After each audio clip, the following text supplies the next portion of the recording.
The evening had settled over the small English countryside like a great, soft blanket, tucking the rolling hills and ancient woods into a comfortable darkness that seemed to hum with quiet satisfaction. The last traces of sunset had faded from the sky perhaps an hour ago, leaving behind a deep indigo canvas sprinkled with the kind of stars that only appeared far away from the buzzing confusion of cities and their endless, restless lights.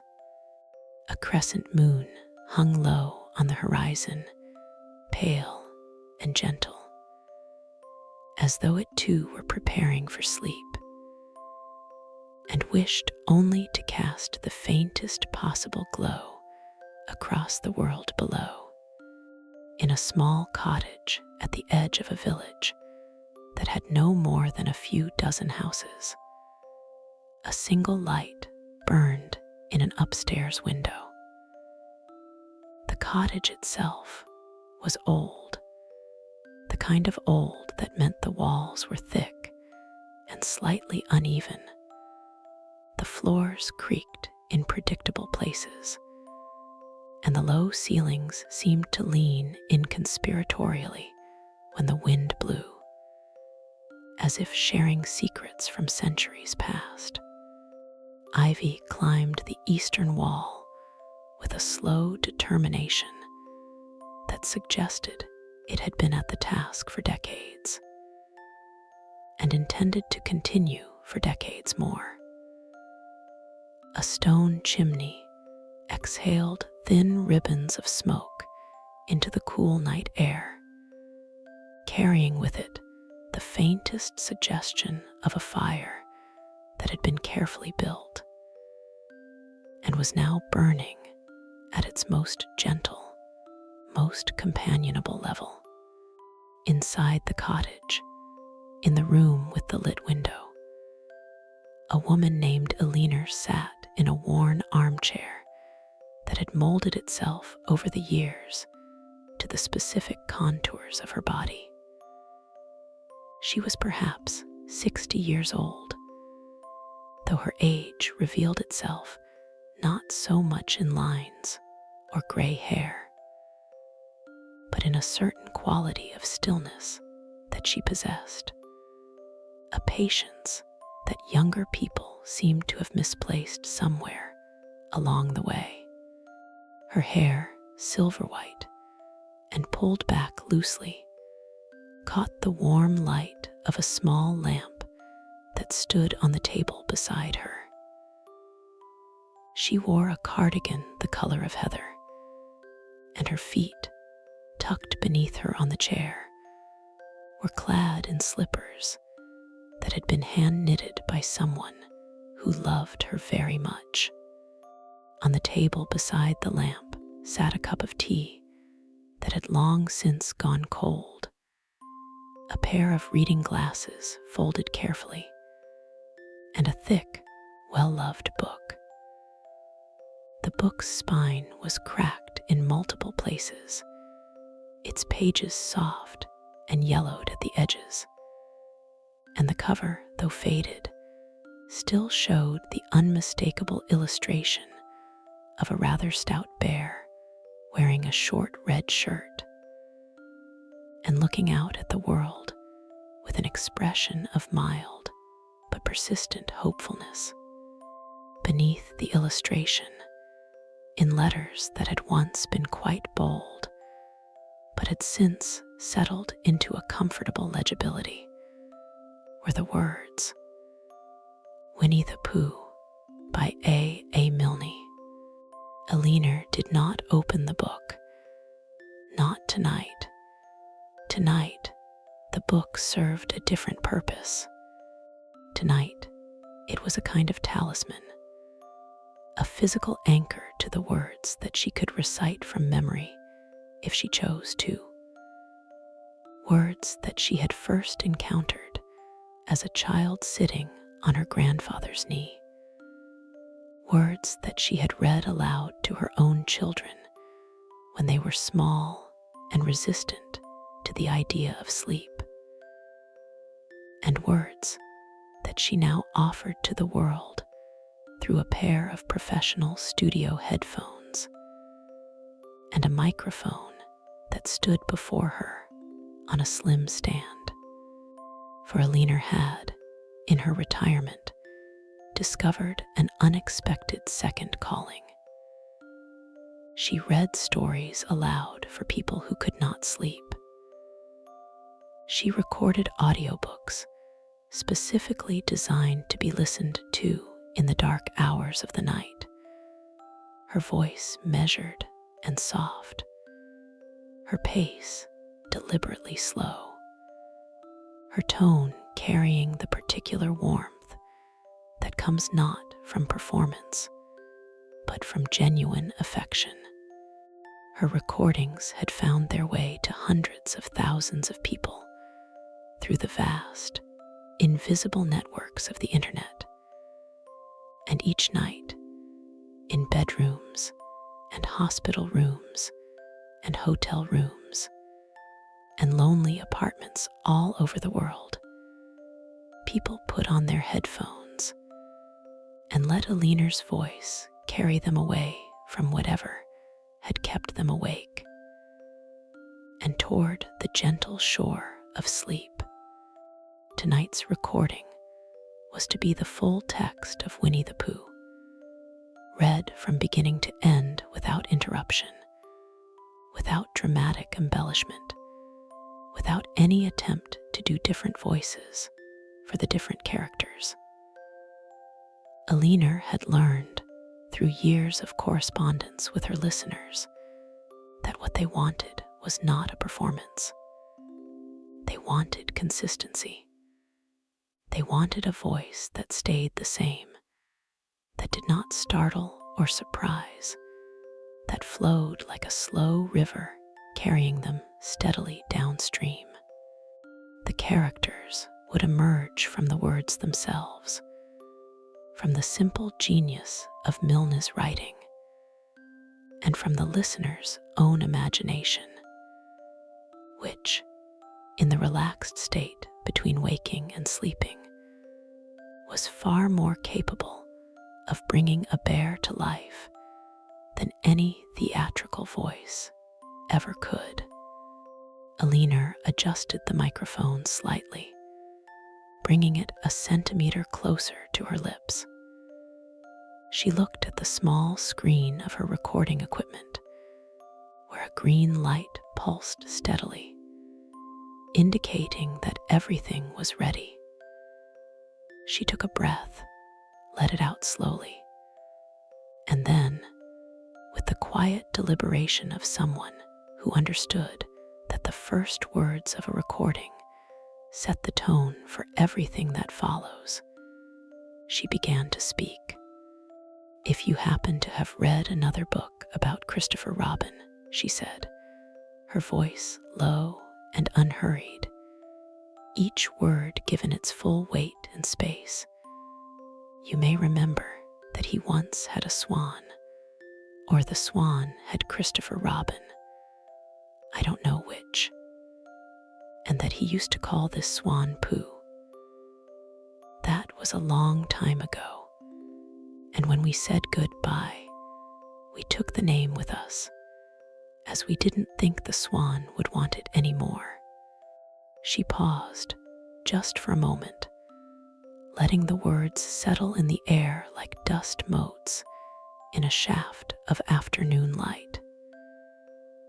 Then she continued, "Well, when Edward Bear said that he would like an exciting name all to himself, Christopher Robin said at once, without stopping to think, that he was Winnie-the Pooh. And he was. So, as I have explained the Pooh part, I will now explain the rest of it." Outside the cottage, the wind moved through the trees with a sound like long, slow breathing. Inside, Alina read on, her voice weaving through the words with the steady rhythm of a metronome, that had been recalibrated for peace rather than precision. She did not rush. She did not linger unnecessarily. She simply allowed each sentence to unfold at its own natural pace, trusting that Milne had constructed his sentences with such care that they needed no assistance from her to achieve their proper effect. She read about how Winnie-the-Pooh lived in a forest all by himself under the name of Sanders, which meant he had the name over the door in gold letters and lived under it.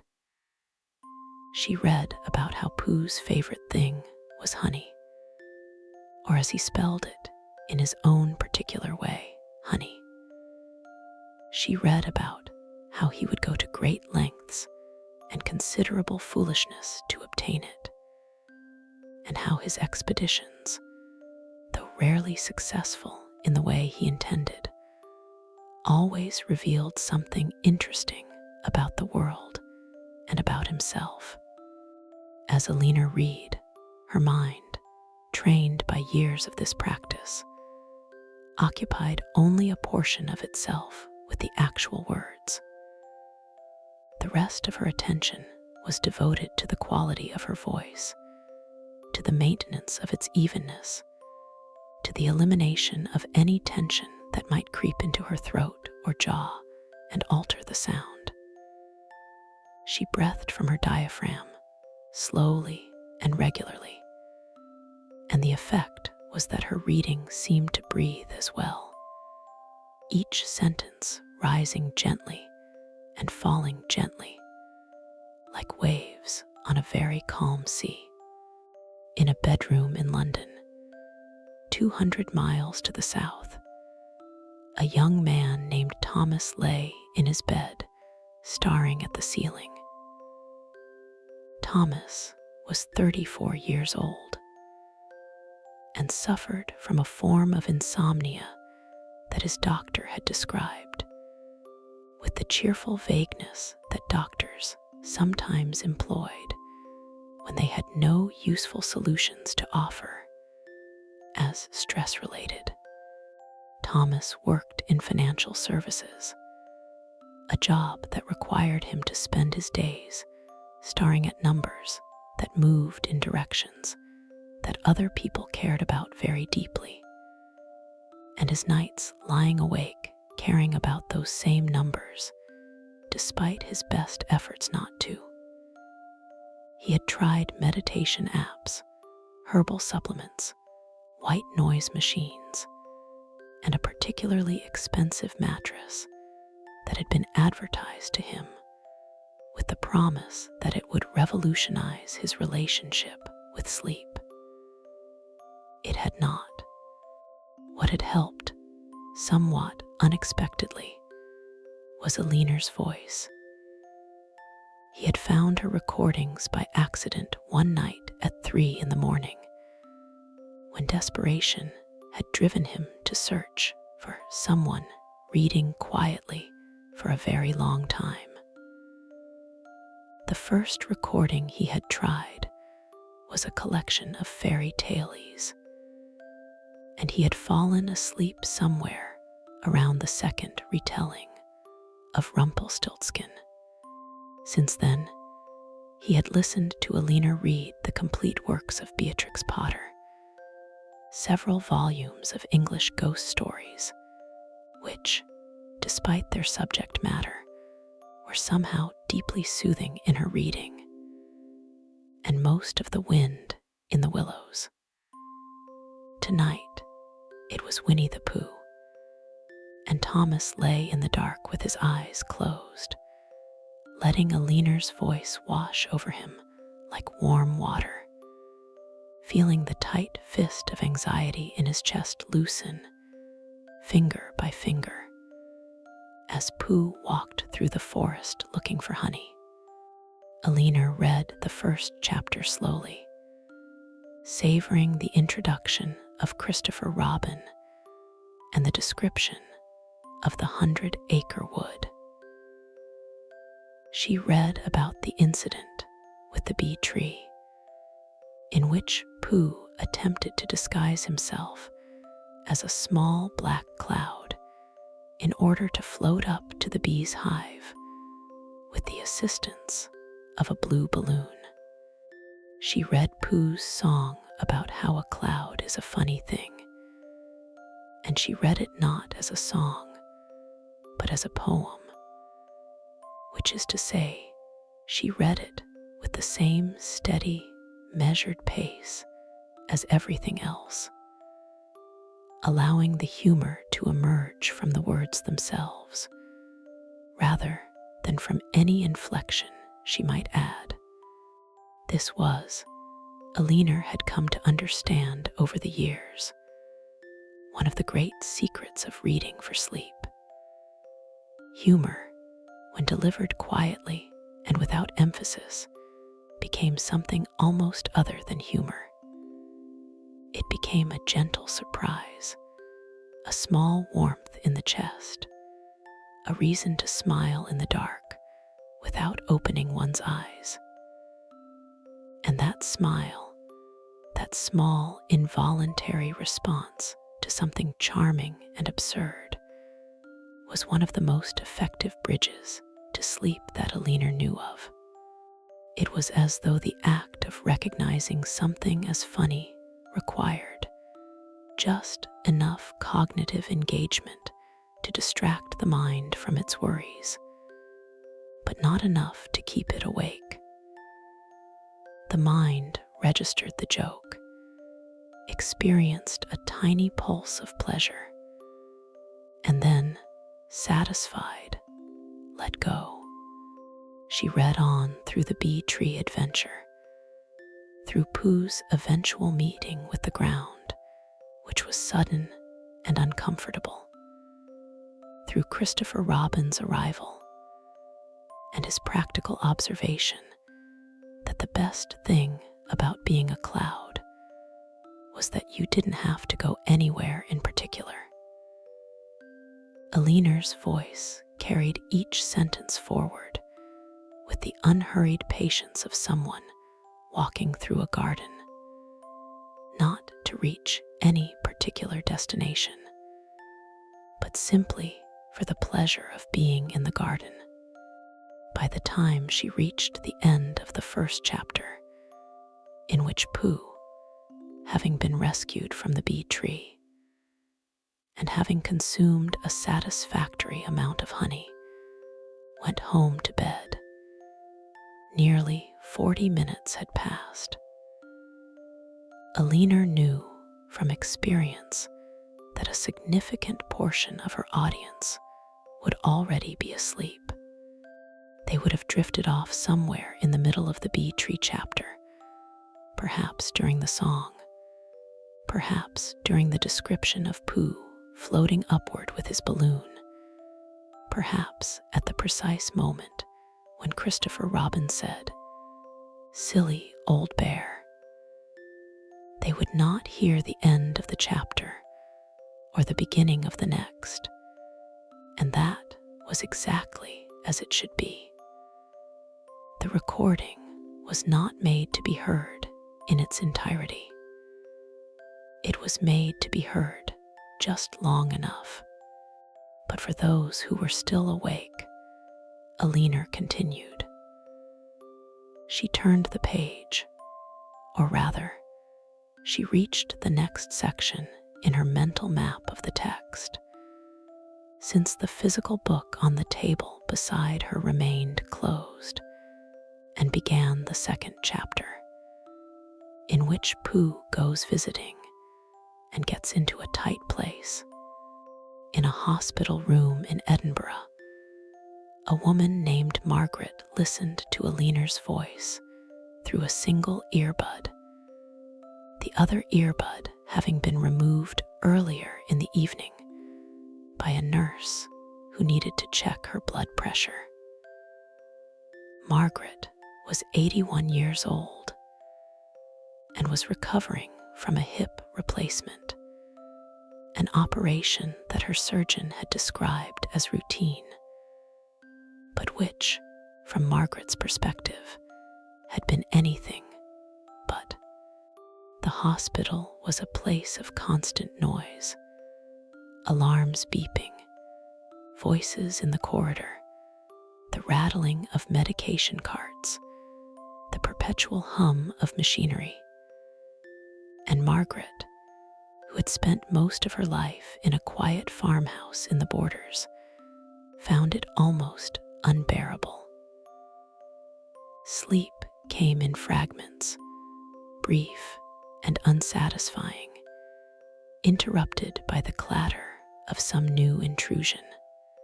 But Aline's voice, arriving through the earbud like a message from a calmer world, created a kind of private room within the room.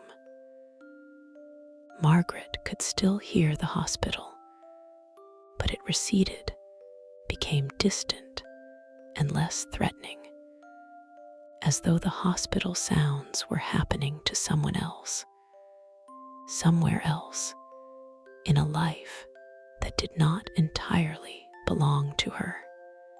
And in the space that Aline's voice created, Margaret could imagine the 100-acre wood, not as a children's fantasy, but as a real place she had once known, a place of green shade and dappled light, and the particular quality of silence that exists in old forests where the trees are so thick that even the wind cannot make much noise. Margaret had never read Winnie-the Pooh to her own children. There had not been much time for reading aloud when she was raising 3 children on a farm, and the books that had been available in the nearest town were more practical than whimsical. But she had read it to herself as a girl in a borrowed copy from the mobile library that came once a fortnight, and she remembered the feeling it had given her, the feeling that the world was essentially a kind place, that its difficulties could be navigated with good humor and a little honey, and that friendship was the most reliable form of wealth. She had carried that feeling with her for 70 years, through hardship and loss, and the slow accumulation of aches and disappointments that life inevitably brought. And she was grateful, in this uncomfortable hospital bed, to be reminded of it. Aline read about Pooh's visit to Rabbit, and about Rabbit's large number of friends and relations who kept appearing from corners and behind furniture with an enthusiasm that was both endearing and, for Pooh, somewhat overwhelming. She read about the meal bread and honey, and bread and honey, and bread and honey, and about how Pooh, being a bear of very little brain but considerable appetite, ate and ate until he became stuck in Rabbit's front door. The scene was, of course, one of the most famous in all of children's literature, and Aline knew that many of her listeners would be familiar with it. But she also knew that familiarity, in the context of sleep, was not a drawback, but an advantage. There was a particular kind of comfort in hearing a story that one already knew, a comfort that came from the absence of suspense.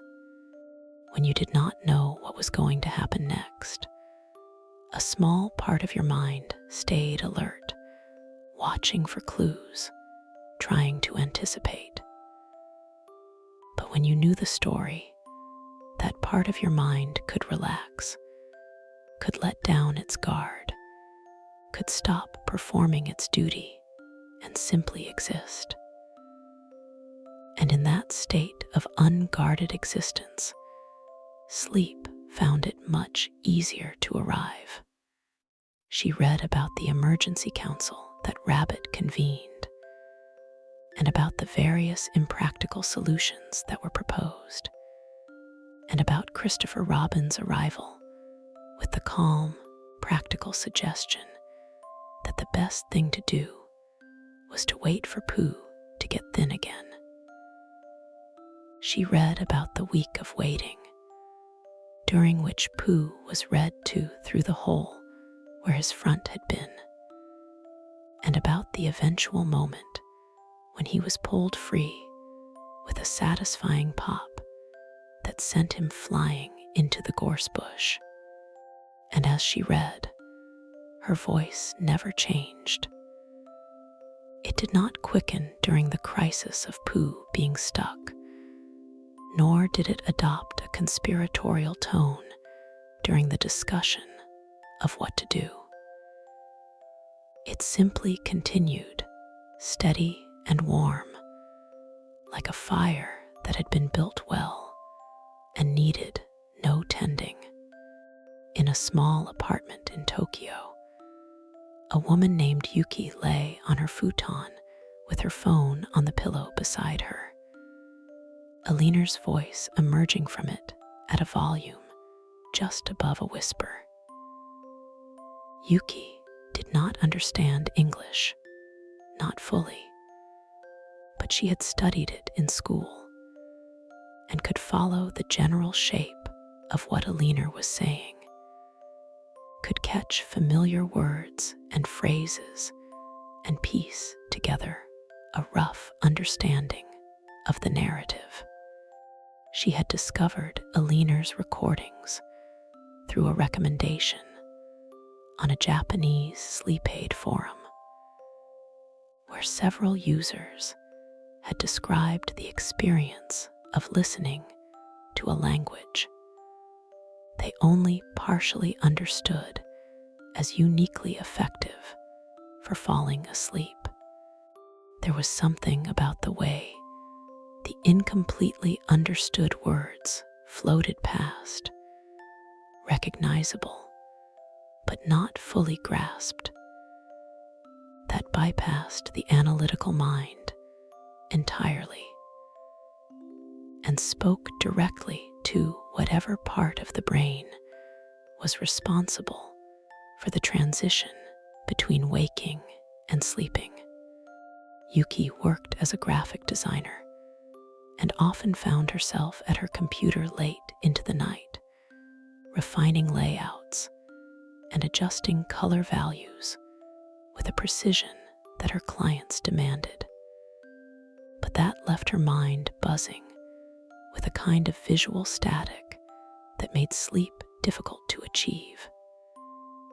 She had tried the standard Japanese sleep recordings, the sound of rain, the crackle of a fireplace, the gentle rhythm of a train journey.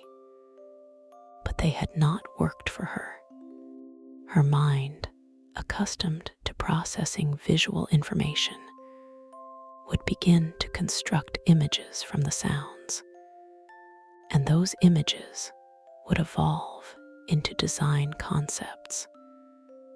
And before she knew it, she would be sitting up in bed, reaching for her sketchbook.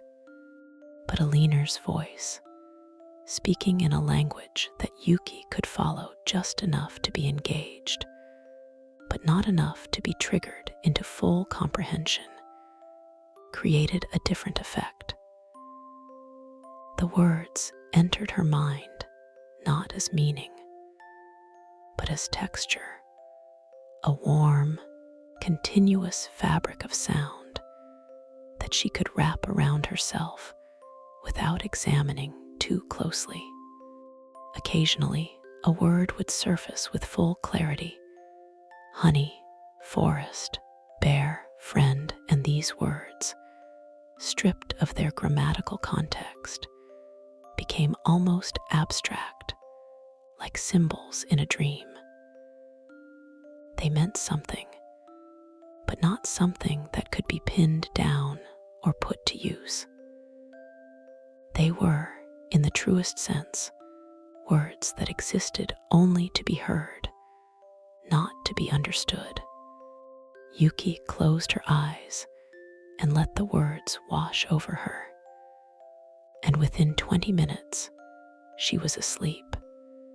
Back in the cottage, Alina continued to read.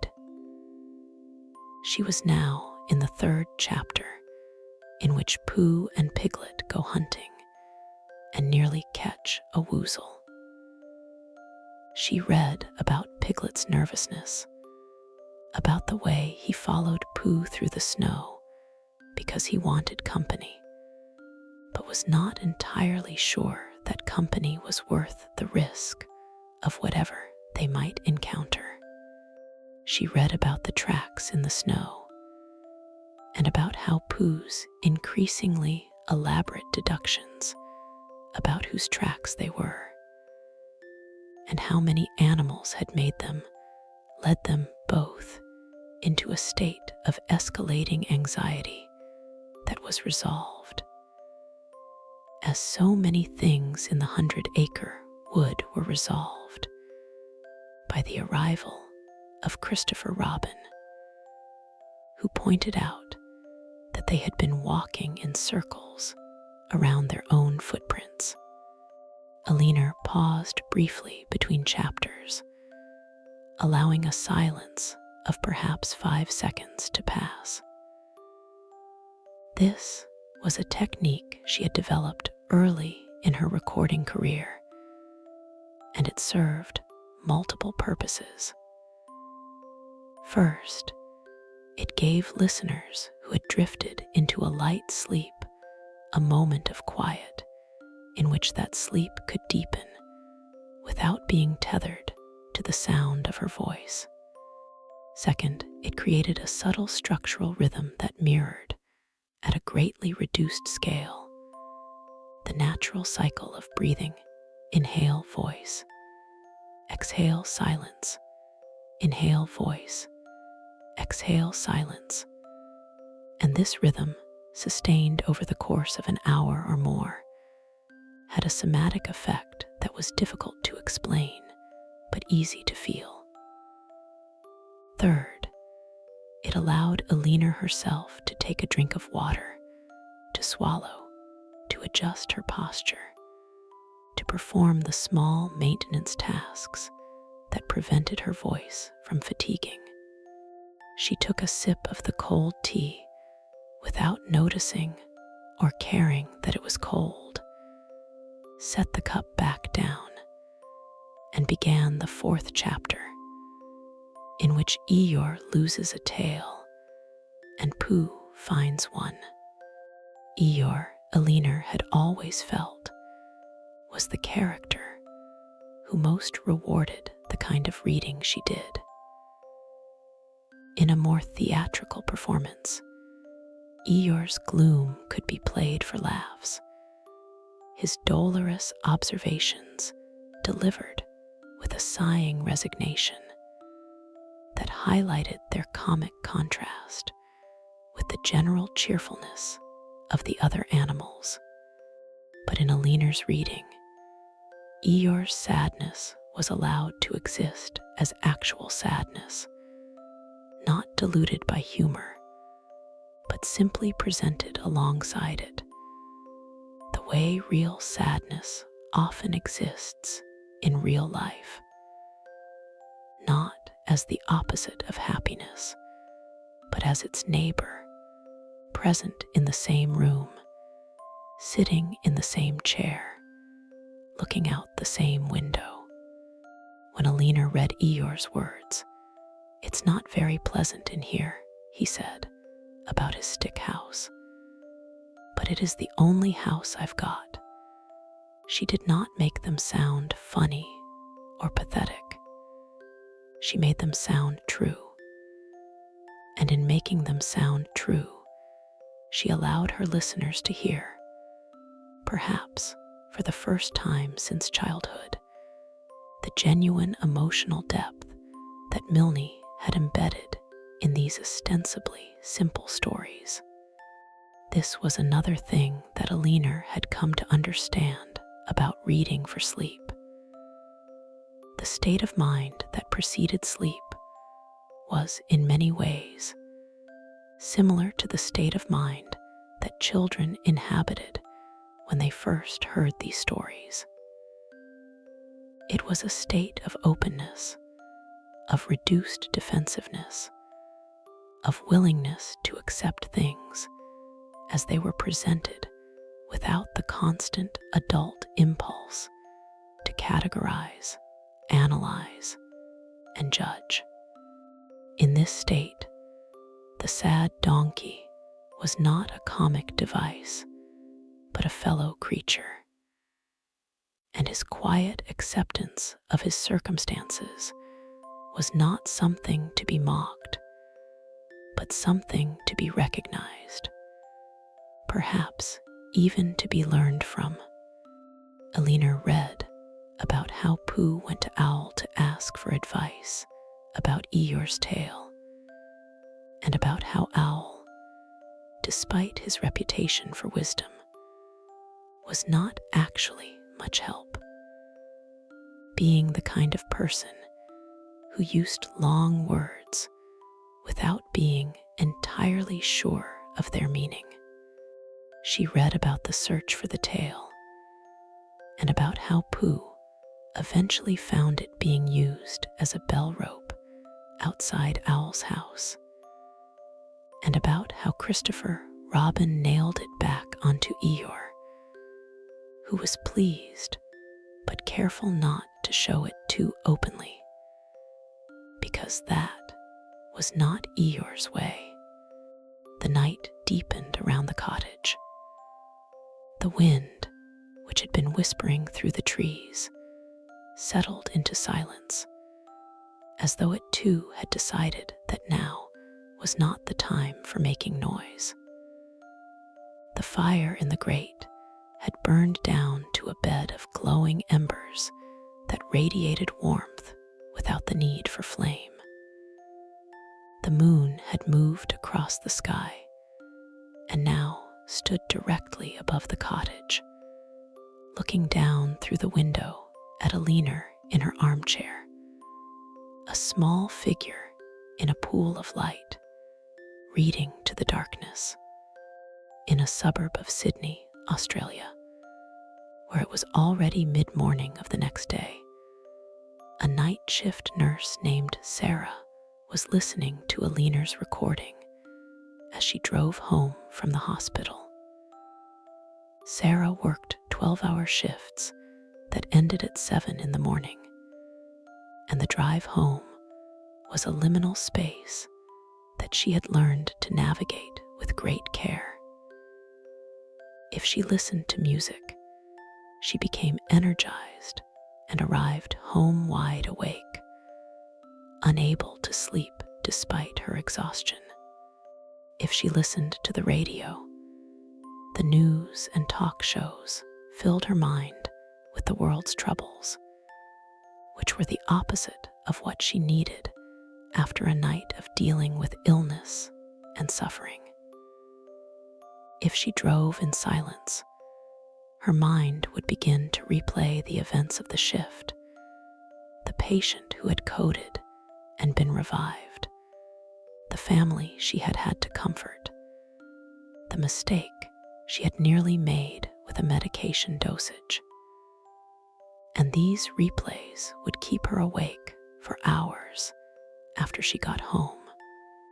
Alina's voice, playing through her car's speakers at a low volume, provided the exact balance that Sarah needed. It was engaging enough to prevent the shift replays from taking hold, but not engaging enough to keep her awake.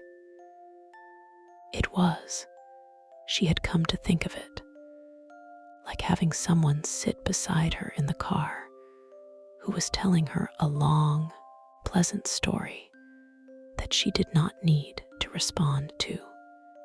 The social part of her brain, the part that always felt it should be contributing to a conversation, could relax, because Aliner's monologue required nothing from her. She could simply listen, or half listen, and let the words create a gentle fog between herself and the morning traffic. Sarah pulled into her driveway as Aliner was reading the 5th chapter, in which Piglet meets a heffalump. She sat in the car for a few extra minutes, not wanting to break the spell. And then, when she could no longer justify staying in the driveway, she carried her phone inside, put on her sleep mask, and lay down on the bed with Aliner's voice still playing. She was asleep within 10 minutes. The story of Piglet's elaborate heffalump trap fading into a dream in which she was walking through a forest that smelled like honey and eucalyptus, and where nothing bad could happen because Christopher Robin was somewhere nearby, though she could not see him. Aliner, unaware of Sarah, or Thomas, or Margaret, or Yuki, or the thousands of others who were listening to her voice at this very moment, continued to read. She was now well into the book, past the introductions of the main characters, and into the more complex middle chapters where the stories began to overlap and the relationships between the animals deepened. She read the 6th chapter, in which Eeyore has a birthday and gets 2 presents, and she read it with the same steady calm that she had brought to everything that came before, but with an almost imperceptible softening, a slight increase in warmth that she could not have explained if asked, but that seemed to arise naturally from the material itself. The birthday chapter was, Aliner had always thought, one of the most emotionally sophisticated things in English children's literature. On its surface, it was a simple story about a sad donkey who receives a burst balloon which has burst and an empty honey pot which has been eaten for his birthday, and who manages to be pleased with both of them because he recognizes that they were given with love. But beneath the surface, it was a meditation on the nature of giving and receiving, on the gap between intention and outcome, on the courage it takes to be vulnerable enough to receive a gift, and on the peculiar human or animal capacity to find value in something that, by any objective measure, is valueless.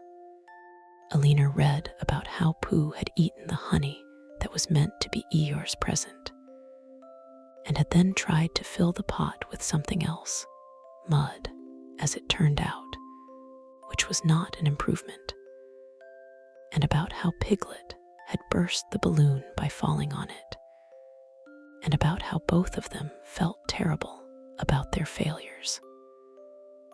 She read about how they went to Eeyore's house together, and about how Eeyore, upon receiving the useless presents, managed to say, in his own understated way, that they were just what he wanted.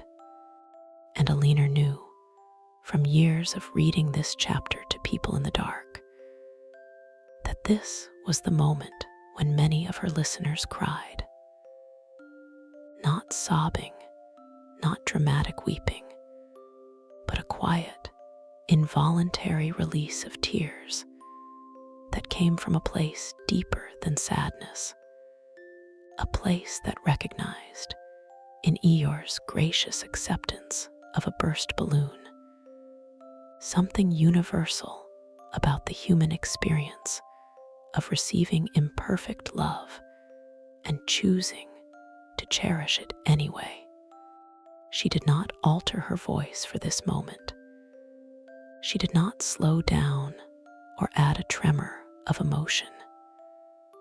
She simply continued, and in that continuation, in that refusal to highlight or emphasize, she honored the restraint that Milne had written into the scene.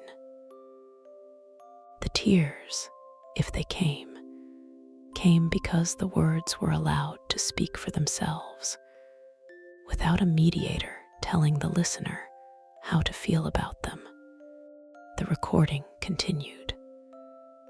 Alina read the 7th chapter, in which Kanga and Rue come to the forest, and rabbits plot to kidnap Rue and turn him into a changed animal. She read about Piglet's role in the plan, about his brave attempt to be courageous despite being terribly frightened, and about how the whole scheme unraveled in a way that left everyone, including Rabbit, slightly better than they had been before, though no one would have admitted it. She read the 8th chapter, in which Christopher Robin leads an expedition to the North Pole. She read about the preparations, which were elaborate and largely unnecessary, and about the journey itself, which involved a great deal of walking and very little arriving. She read about the various discoveries made along the way: a stream, a waterfall, a pile of stones, each of which was briefly considered as a possible North Pole and then rejected. And she read about the final discovery, when Pooh found a long pole stuck in the ground, and Christopher Robin declared it to be the North Pole, not because it actually was the North Pole, but because it served the purpose of being the North Pole, which, in the 100-acre wood, amounted to the same thing. This, Alina thought, as she read the passage, was perhaps the central philosophical insight of the entire book: that the thing you are looking for is often the thing you find, and that the difference between finding it and not finding it is mostly a matter of deciding that what you have found is, in fact, what you were looking for. It was an insight that applied with equal force to sleep. She reflected. People who could not sleep were often people who were looking for something specific, a particular quality of unconsciousness, a particular freedom from thought. And because they were looking for it so intensely, they could not find it. But if they could be persuaded by a voice reading about a bear and a pole to stop looking quite so hard, then sleep would find them, as the North Pole found Pooh in the most ordinary and unexpected of places. The hours passed. The fire in the grate went out entirely, the embers cooling from orange to gray to a darkness that was indistinguishable from the darkness of the ash around them. The moon continued its slow arc across the sky, and the stars shifted their positions by imperceptible degrees. The village slept, and the countryside slept, and the whole world, it seemed, had settled into a state of profound and peaceful rest. Inside the cottage, Alina read on. Her voice had settled into a rhythm so steady, so reliable, that it seemed almost mechanical, except for the warmth that no machine could have replicated. She was reading the 9th chapter now, in which Piglet is entirely surrounded by water. She read about the flood that followed the rain, about how Piglet's house was surrounded by a growing body of water that cut him off from the rest of the forest, about how he wrote a message for help, put it in a bottle, and threw it into the water with the hope that it would reach someone who could save him. She read about how Pooh, who had also been affected by the flood, had spent the night on top of a tree with 10 pots of honey, and about how he had eaten his way through all 10 pots during the night, which meant that by morning he had nothing to eat and a considerable emptiness inside him, both literally and figuratively. She read about how Christopher Robin came to rescue them both in an umbrella that served as a boat, and about how they sailed across the flooded forest together, encountering various creatures in various states of aquatic distress. The flood chapter was one of the longer ones, and Alina knew that its length, combined with its relatively low-stakes adventure, no one was ever in real danger, not in the 100-acre wood, made it particularly effective for deepening sleep. Listeners who had been hovering in the shallow waters of drowsiness would often, during this chapter, finally slip beneath the surface into proper, restorative sleep. The rhythm of the narrative, the gentle bobbing on the water, the steady rowing of the umbrella boat, the repetitive reassurance that everything would be all right, mimicked the rhythm of the body itself as it relaxed into sleep. The slowing heartbeat, the deepening breath, the progressive release of muscle tension. Alina read the 10th chapter, in which Christopher Robin gives a Pooh party. She read about the celebration of Pooh's heroism during the flood, about the special poem that Christopher Robin wrote for the occasion, and about the general atmosphere of happiness and mutual appreciation that pervaded the party.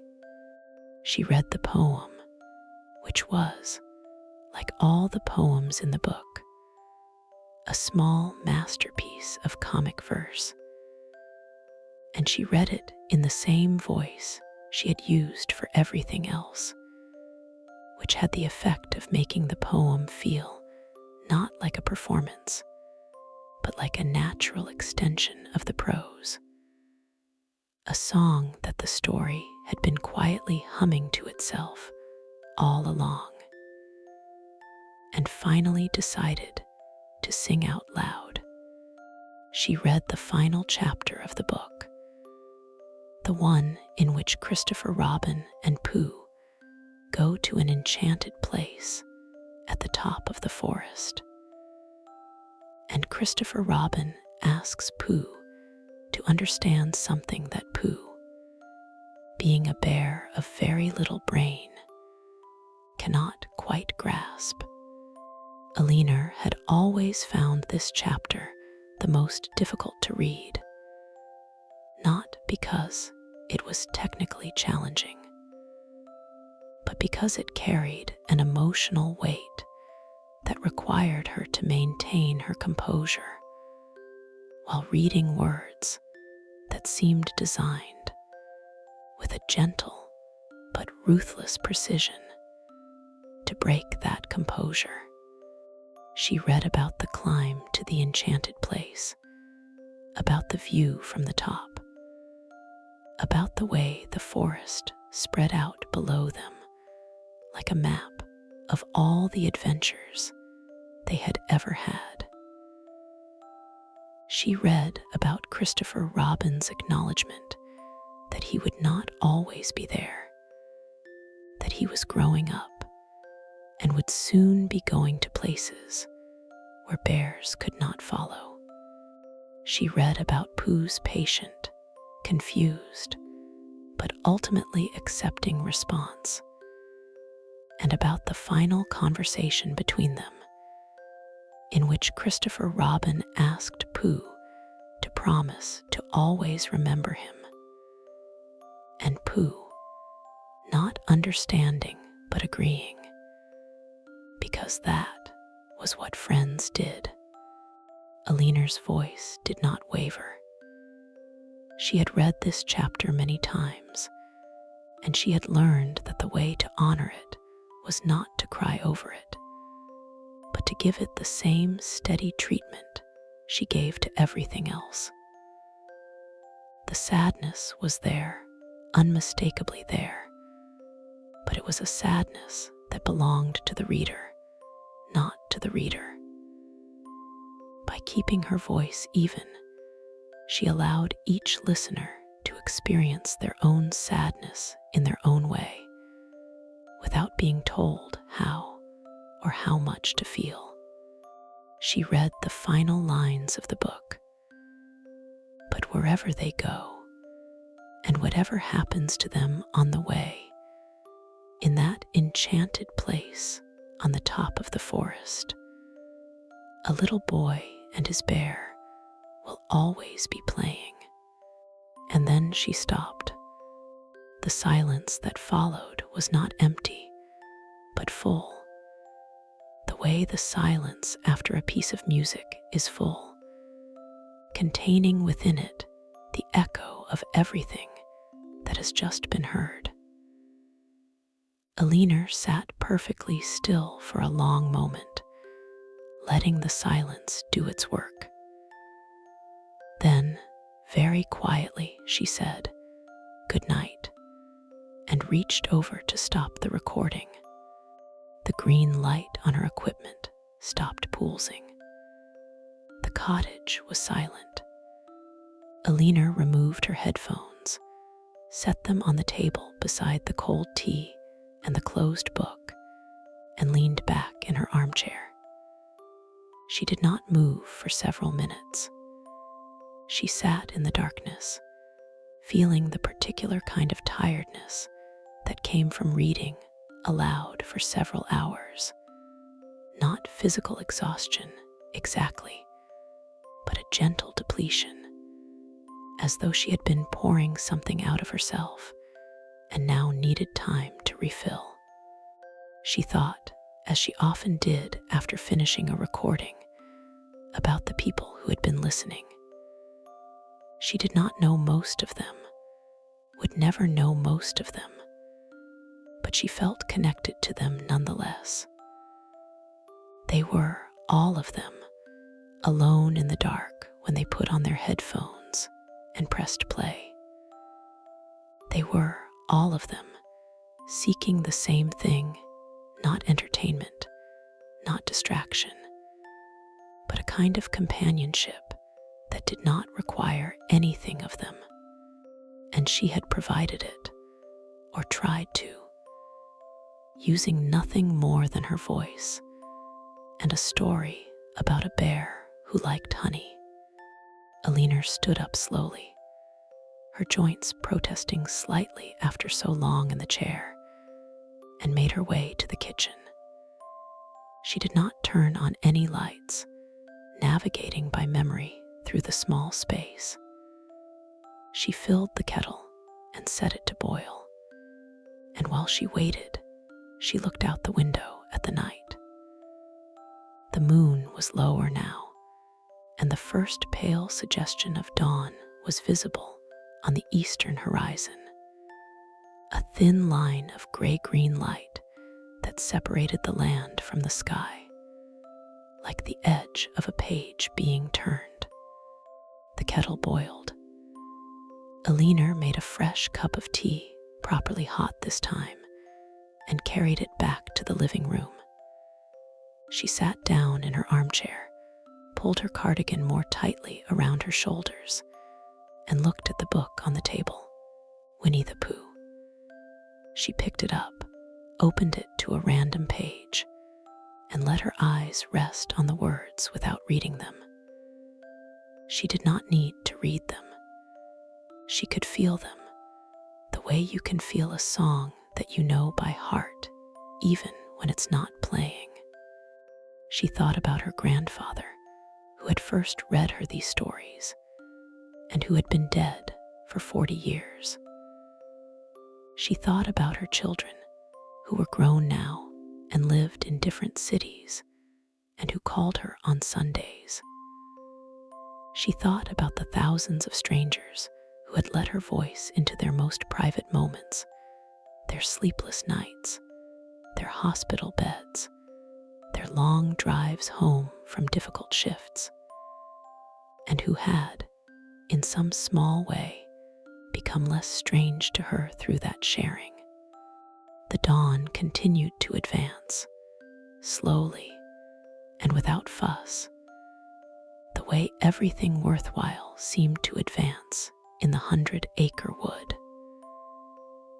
The sky lightened from indigo to gray to a pale, washed blue, and the first birds began to sing, tentatively at first, as though testing whether the world was ready for sound again. Alina sipped her tea and listened to them, and the sound of the birds mixed in her mind with the sound of her own voice, still echoing faintly from the recording she had just made, reading about a bear who went to the top of the forest and found that the view was worth the climb. She closed the book, set it back on the table, and closed her eyes. She was tired, but it was a good tired, the tiredness of a thing well done. She did not try to sleep. She seldom slept during the day, no matter how tired she was, but she allowed herself to rest, to sit in the quiet morning light and let her mind wander where it would. It wandered, not surprisingly, back to the forest. She thought about the 100-acre wood not as a fictional place, but as a state of being, a condition of the mind that existed somewhere between waking and sleeping, between childhood and adulthood, between the world as it was and the world as it might be if you were kind enough and patient enough to see it clearly. She thought about how Pooh, for all his supposed simplicity, understood things that the smarter characters did not. That honey was worth pursuing even when the pursuit was foolish. That a friend who came to visit you was more important than whatever you were doing when they arrived. That being stuck in a door was not the worst thing that could happen to a bear, because the worst thing that could happen to a bear was to be alone, and Pooh was never alone. She thought about Piglet, who was afraid of everything, but who went everywhere anyway, not because he had conquered his fear, but because his love for his friends was slightly larger than his fear of the world. She thought about Eeyore, who had every reason to be miserable, but who chose, in his own quiet way, to keep going, to keep showing up, to keep accepting the imperfect gifts that life offered him. She thought about Rabbit, who was always organizing things and always convinced that if everyone would just do as he said, everything would be fine, and who was always, inevitably, proved wrong.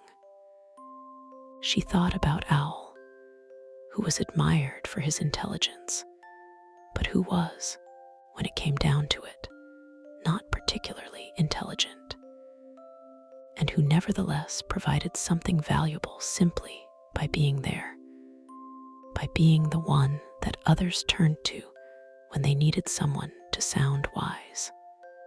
She thought about Kanga and Roo, about the maternal love that Kanga carried with her like a pouch, always close, always ready, and about Roo's fearless curiosity that led him into adventures that his mother would have preferred he avoid, but that she allowed him to have because she understood, in a way that Roo did not, that growing up meant taking small risks in the presence of someone who would catch you if you fell.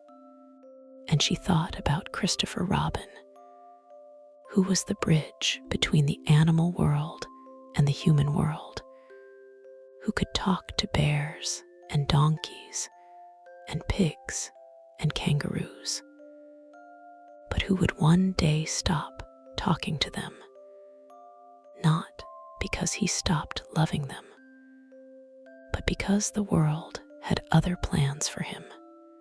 Christopher Robin was, Alina had always felt, the most heartbreaking character in the book, not because anything bad happened to him, but because the thing that was going to happen to him, growing up, was both inevitable and, in a quiet way, tragic. He would leave the forest. He would leave the animals. He would leave the enchanted place.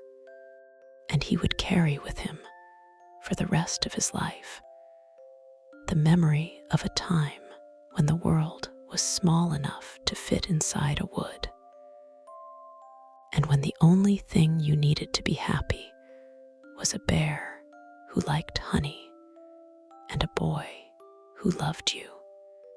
The morning light had grown stronger now, filling the cottage with a soft golden glow that made the dust particles in the air look like tiny, slow-moving stars. Alina opened her eyes and looked at the room she had lived in for 30 years. She saw the bookshelves, crammed with volumes that she had read and reread until they were as familiar as old friends.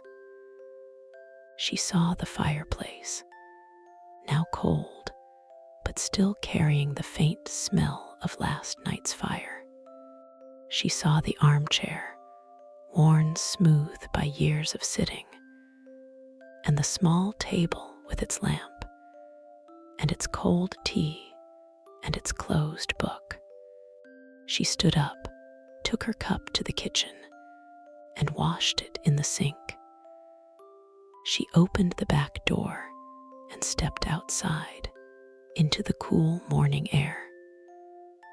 The garden was small but wild, full of plants that had been allowed to grow where they chose rather than where they were told.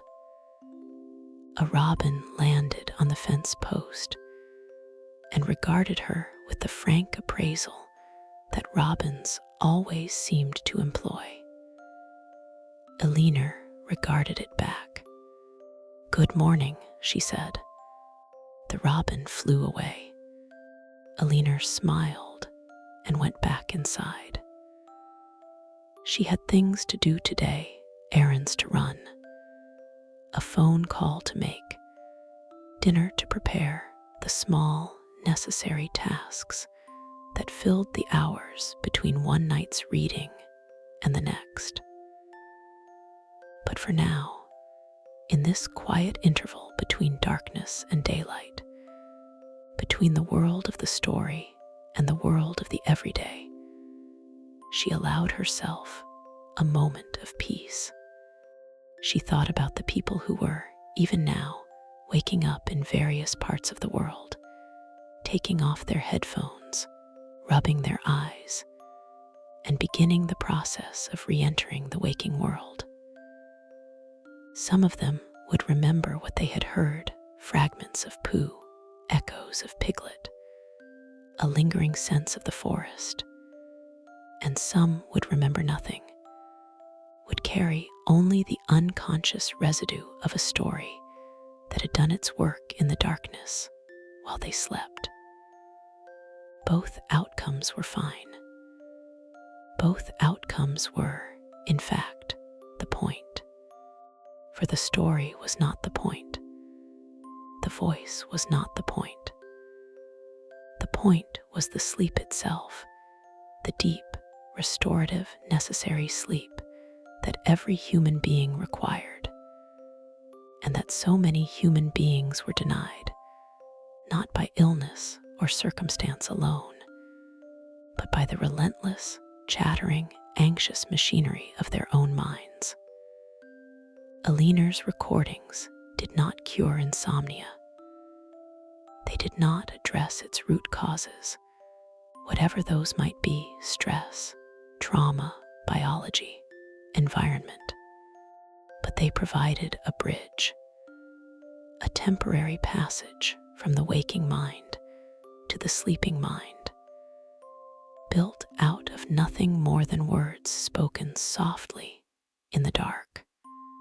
And if those words happened to be the words of a story about a bear who lived in a wood and loved his friends and believed that honey was the answer to most of life's problems, then so much the better.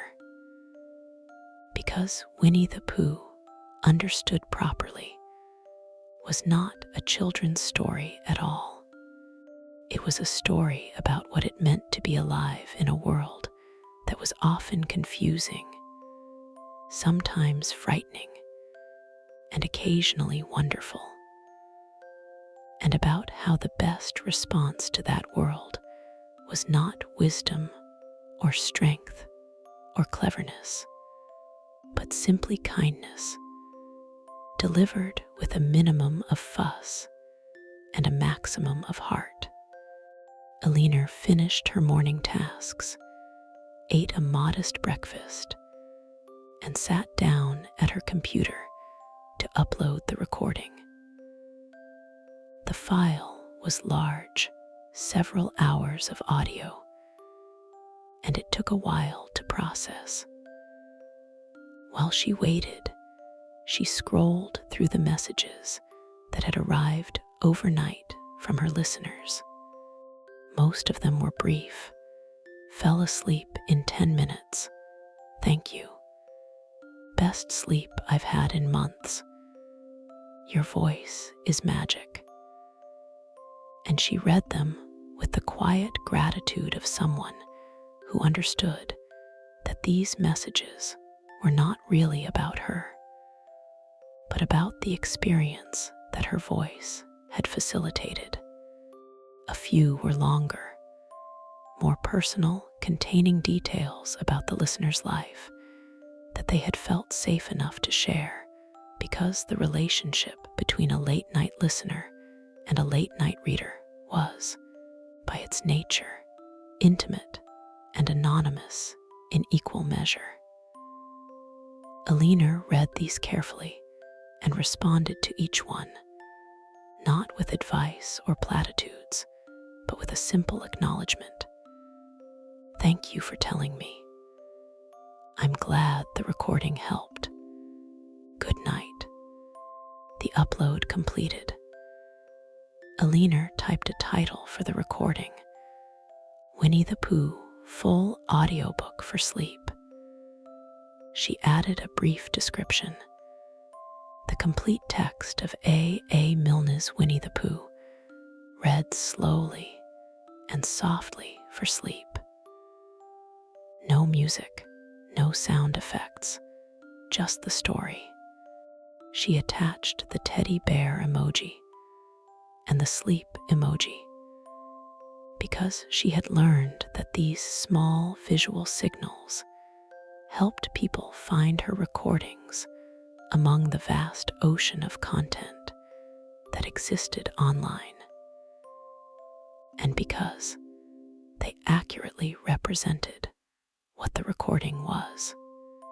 She clicked publish, and the recording disappeared into the digital ether, where it would begin its quiet journey to the people who needed it, to the insomniacs and the anxious and the grieving and the lonely and the tired, to the children who were afraid of the dark and the adults who were afraid of the light, to anyone, anywhere, who could not sleep and who was willing, for a few hours, to trust a stranger's voice to carry them to the place where sleep lived. Alina closed her laptop, went upstairs, and lay down on her bed. She did not put on any recordings. She did not need to. She closed her eyes and let the silence of the cottage settle around her like a second blanket. And within minutes, she was asleep. She did not dream of the 100-acre wood, or if she did not remember it. She slept the way the animals in the forest slept, simply, deeply, and without anxiety.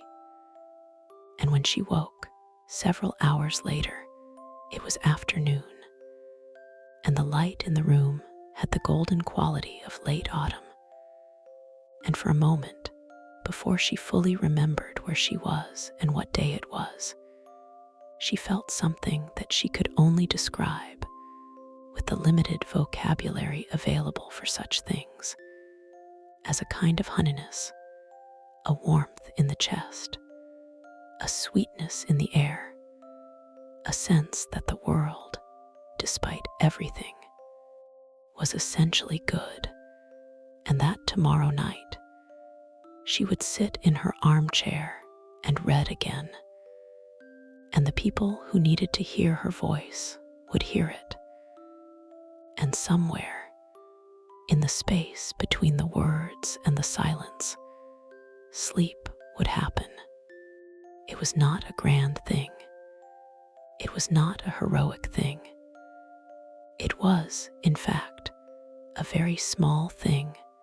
A woman reading a children's book in a cottage in the English countryside, speaking softly into a microphone while the world slept around her.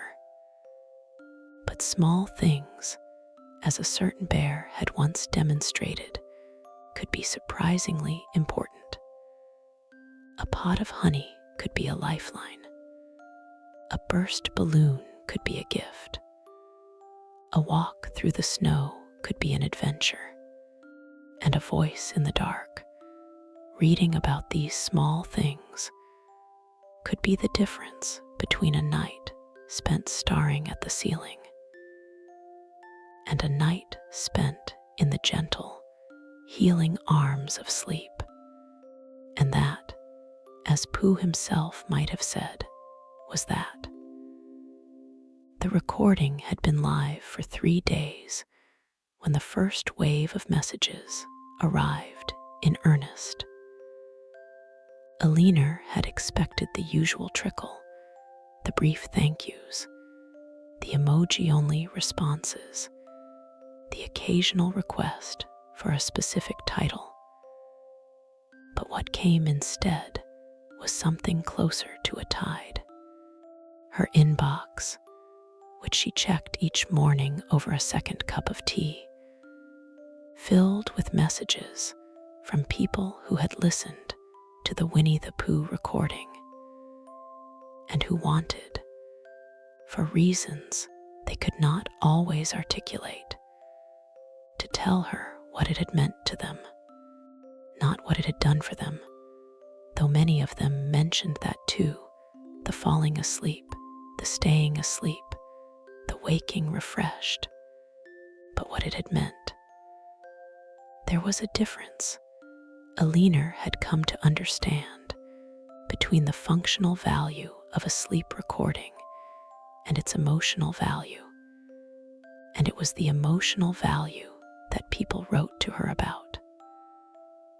The falling asleep was assumed, taken for granted, almost beside the point.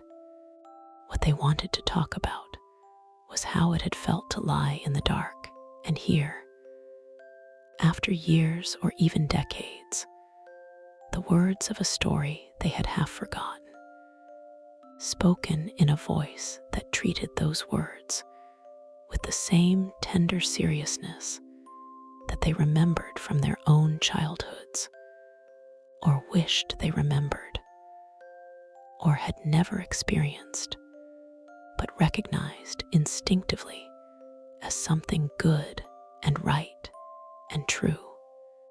A woman in Dublin wrote to say that she had not slept through the night since her mother's death 6 months earlier, but that she had slept for 7 uninterrupted hours while listening to the recording, and that when she woke, she had felt, for the first time since the funeral, that it was possible to endure the day ahead. She did not say that the recording had cured her grief.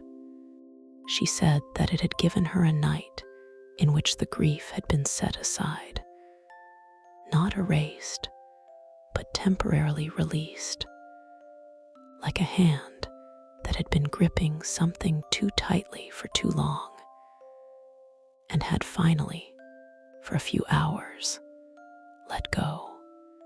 A man in New York wrote to say that he was a soldier recently returned from overseas, and that he had been prescribed medication for insomnia, but preferred Aliner's recordings because the medication left him feeling groggy and disconnected in the morning, whereas the recordings left him feeling as though he had actually rested.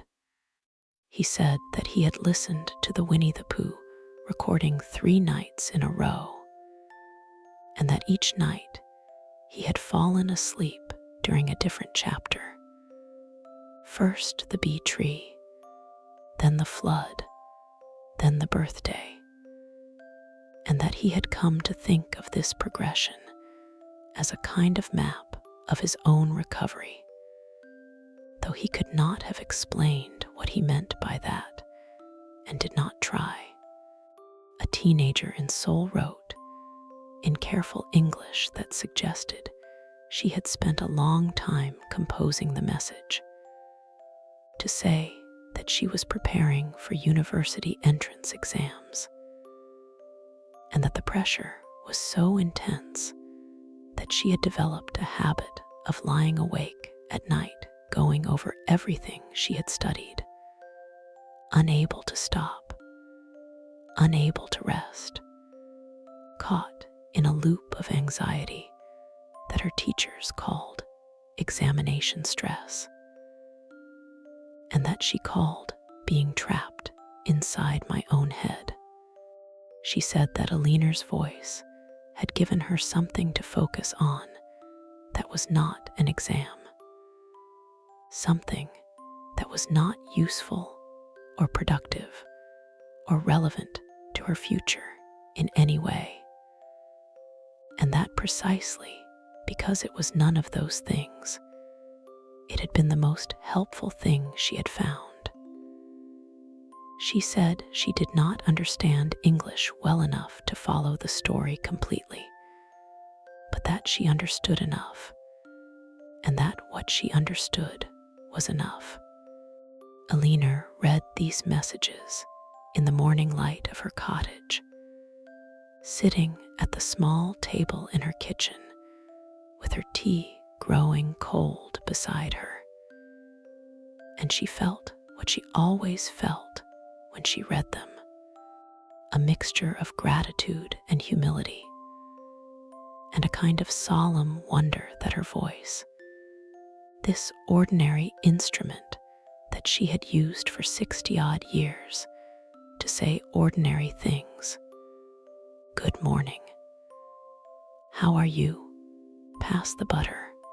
I love you could become, in the darkness of other people's nights, a vessel for something that those people described in language that bordered on the sacred. She did not think of herself as doing anything special.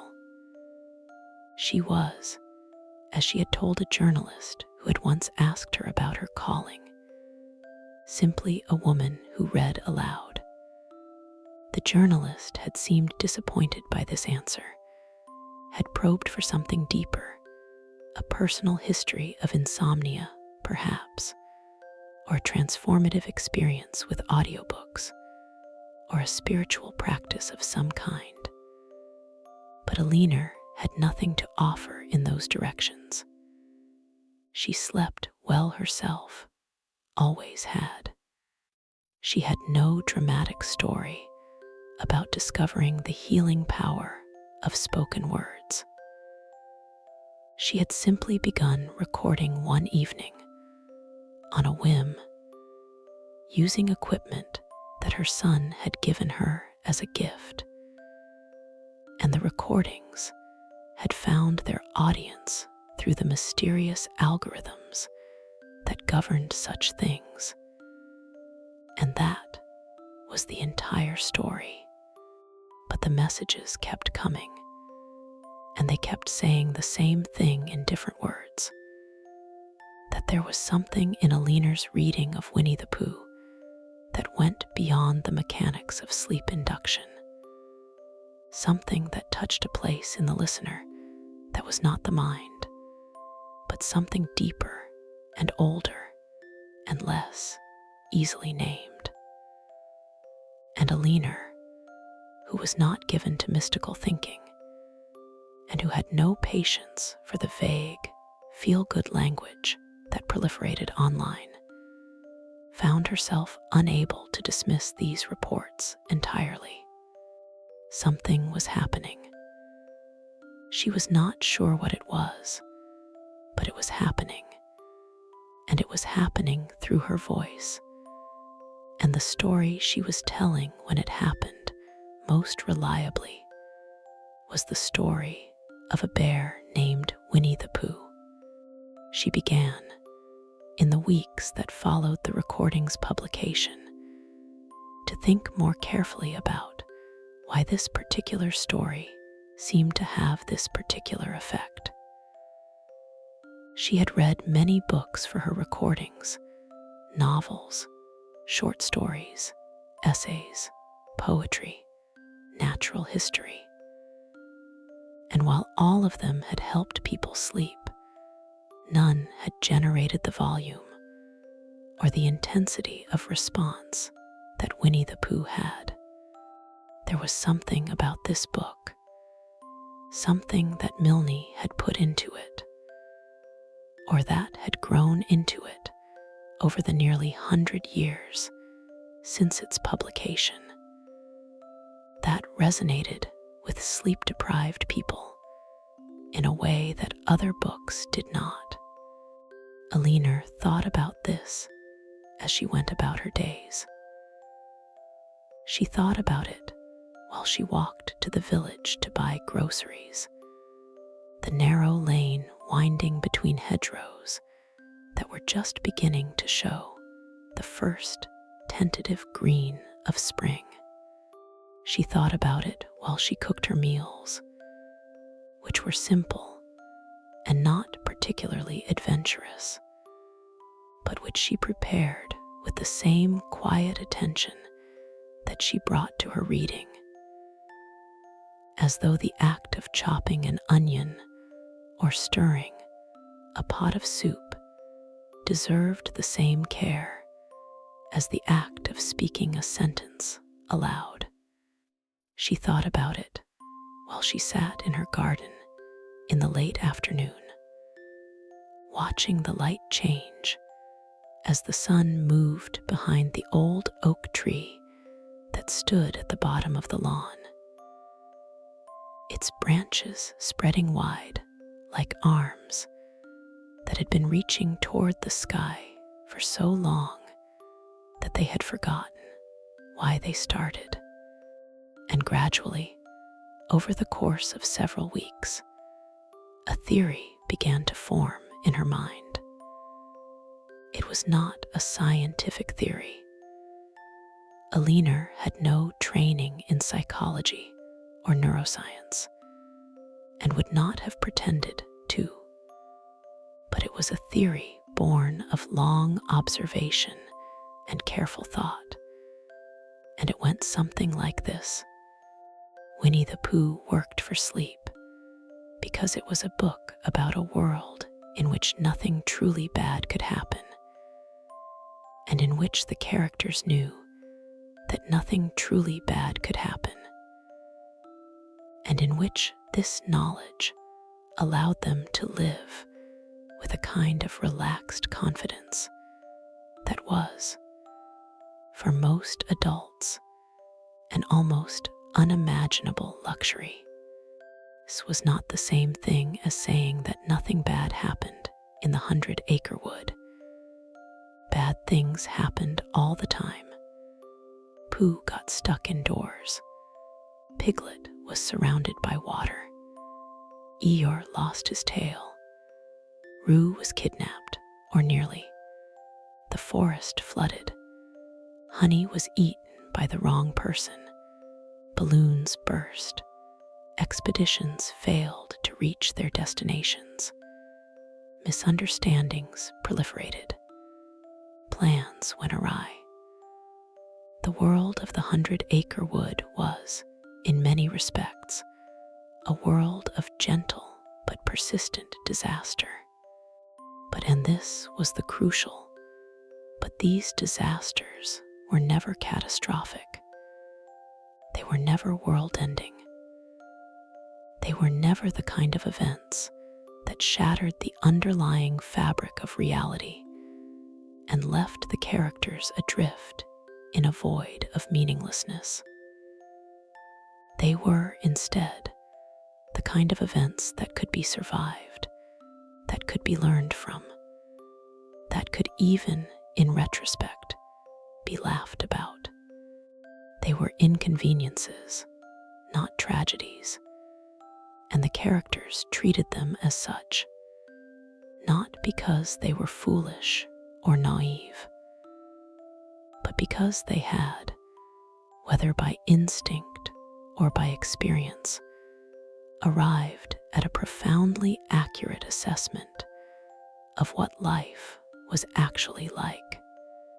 Life, as Pooh understood it, was a series of small difficulties interspersed with small pleasures, and the proper response to the difficulties was not despair but perseverance, and the proper response to the pleasures was not anxiety about their eventual end, but gratitude for their present reality.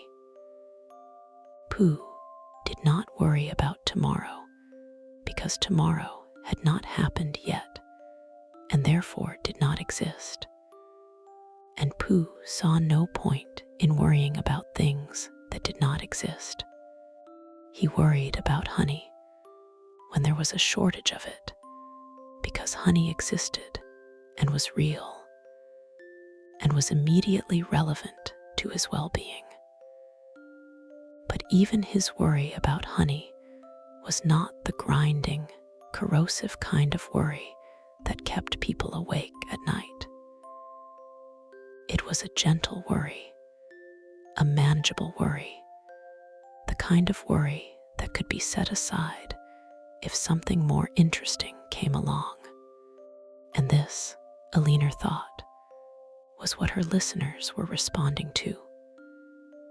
Not the specific adventures of the specific animals, but the underlying emotional atmosphere of the book, the atmosphere of safety, of containment, of the reassuring certainty that no matter what happened, the world would remain fundamentally intact, and the characters would remain fundamentally themselves, and Christopher Robin would, in the end, make everything all right.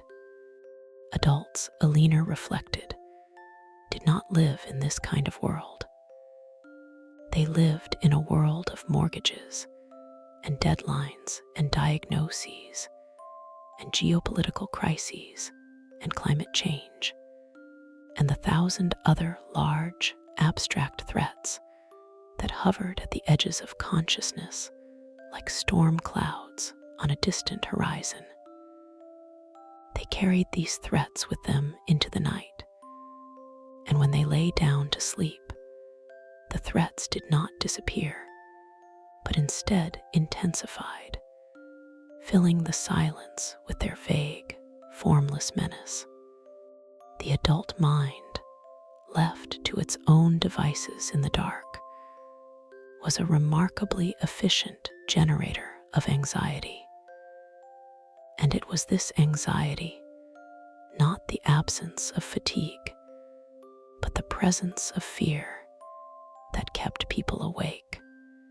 But when Alina's voice began to speak, and when the words it spoke were the words of Winnie the Pooh, something shifted. The vague, formless threats were replaced by specific, manageable problems. A missing tail, a stuck bear, a flooded forest. And these problems existed in a context. The 100-acre wood that was itself a kind of sanctuary, a bounded space with clear edges and known inhabitants, and rules that, while not always explicitly stated, could be felt and relied upon. The listener's mind, presented with this alternative world, could step into it the way one steps into a warm bath. Gradually, with a sigh of relief, letting the heat seep into muscles that had been clenched for so long that the clenching had become normal. And once inside that world, the mind could begin to relax its grip on the anxieties of the real world, not because those anxieties had been solved, they had not, but because they had been temporarily displaced by something that was, in its own modest way, more real.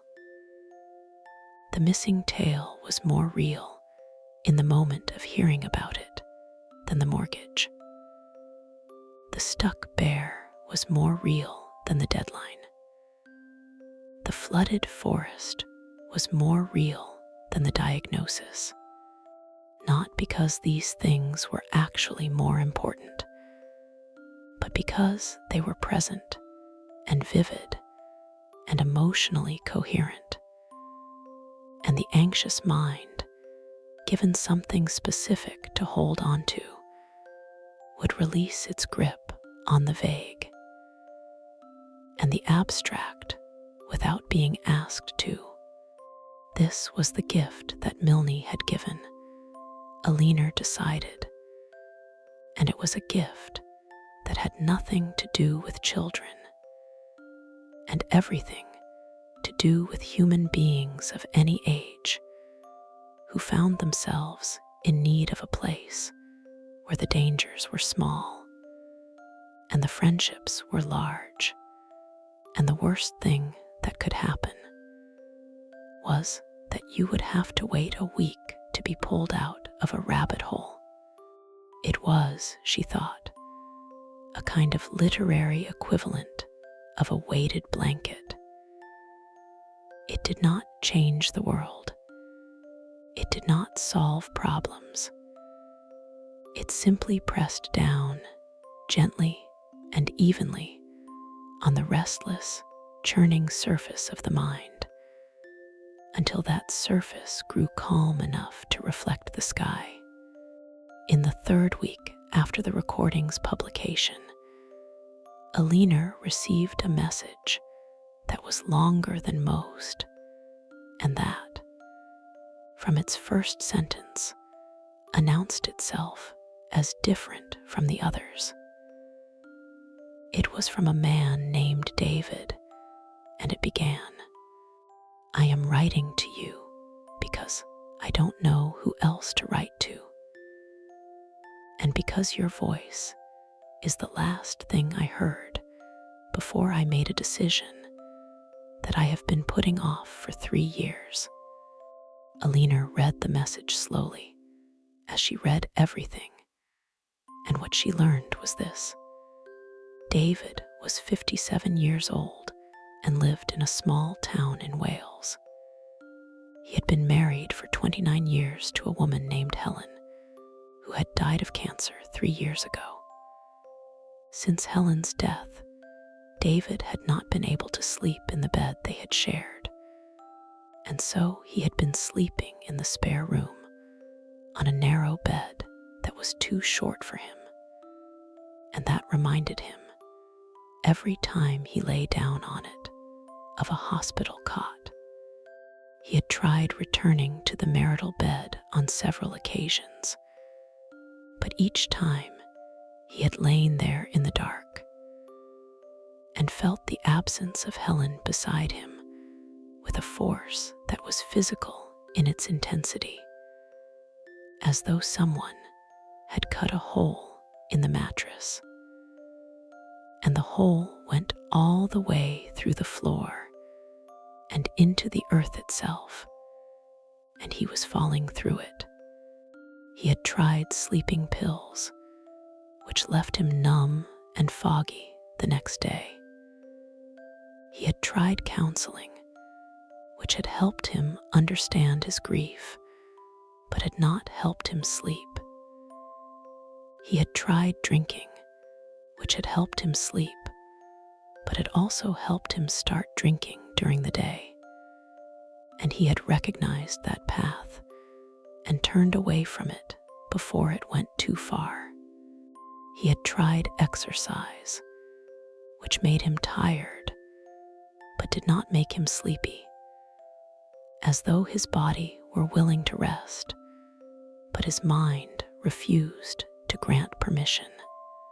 Then he had found Alina's recordings, and he had started listening to them in the spare room, and they had helped to a degree. He could sleep for 4 or 5 hours, which was better than the 2 or 3 he had been managing before. But he still could not return to the marital bed, and the spare room was becoming a kind of prison, a physical manifestation of his inability to move forward.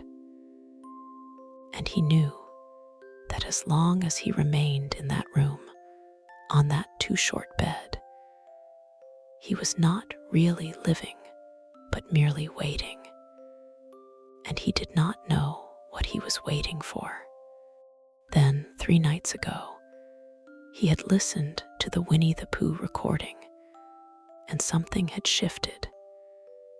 He could not explain what it was or why it happened. He had been listening to the chapter about Eeyore's birthday, the one with the burst balloon and the empty honey pot.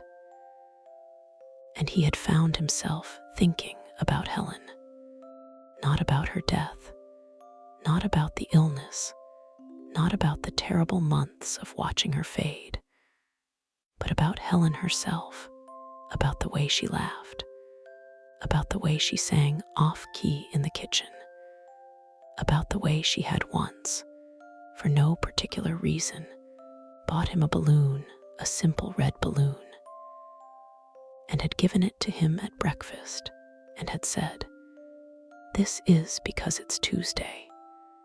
And he had laughed and tied the balloon to the back of his chair, and it had stayed there for days, bobbing gently every time he moved, until eventually it deflated, and he had thrown it away without thinking about it.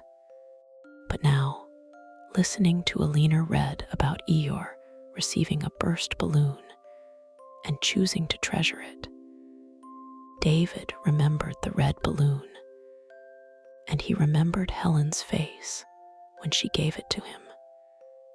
and he felt something that he had not felt since her death.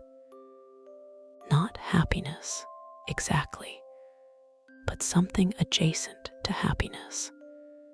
Something that existed in the same neighborhood and could see happiness's house from its window. It was the feeling that a gift, even a small and ultimately temporary one, could be a genuine expression of love, and that the love did not diminish when the gift was gone, any more than a song diminished when it stopped playing.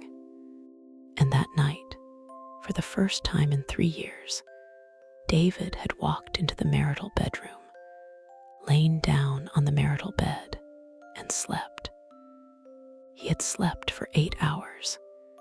He had woken once in the middle of the night and had felt the empty space beside him. But instead of falling into it, he had reached under his pillow and found his phone, still playing Alina's recording, and he had focused on the voice and on the words and on the small, safe world that the words described, and he had fallen back asleep. He was writing, he said, not to thank Alina, though he did thank her, but to tell her that she had given him back his bed, and that giving someone back their bed was, when you thought about it, a remarkable thing to do with nothing more than your voice and a children's story. Alina read David's message twice.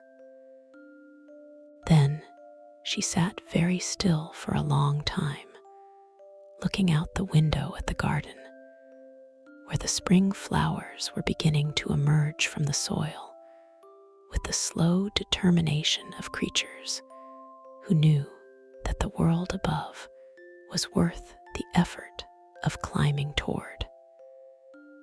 She did not cry, but she felt something move inside her, something that she could not have named if she had tried, something that was larger than sadness and smaller than joy, and that existed, she thought, in the same territory as the feeling that Milne had captured in the final chapter of his book, the feeling of standing in an enchanted place and knowing that the enchantment would not last, and being grateful for it anyway.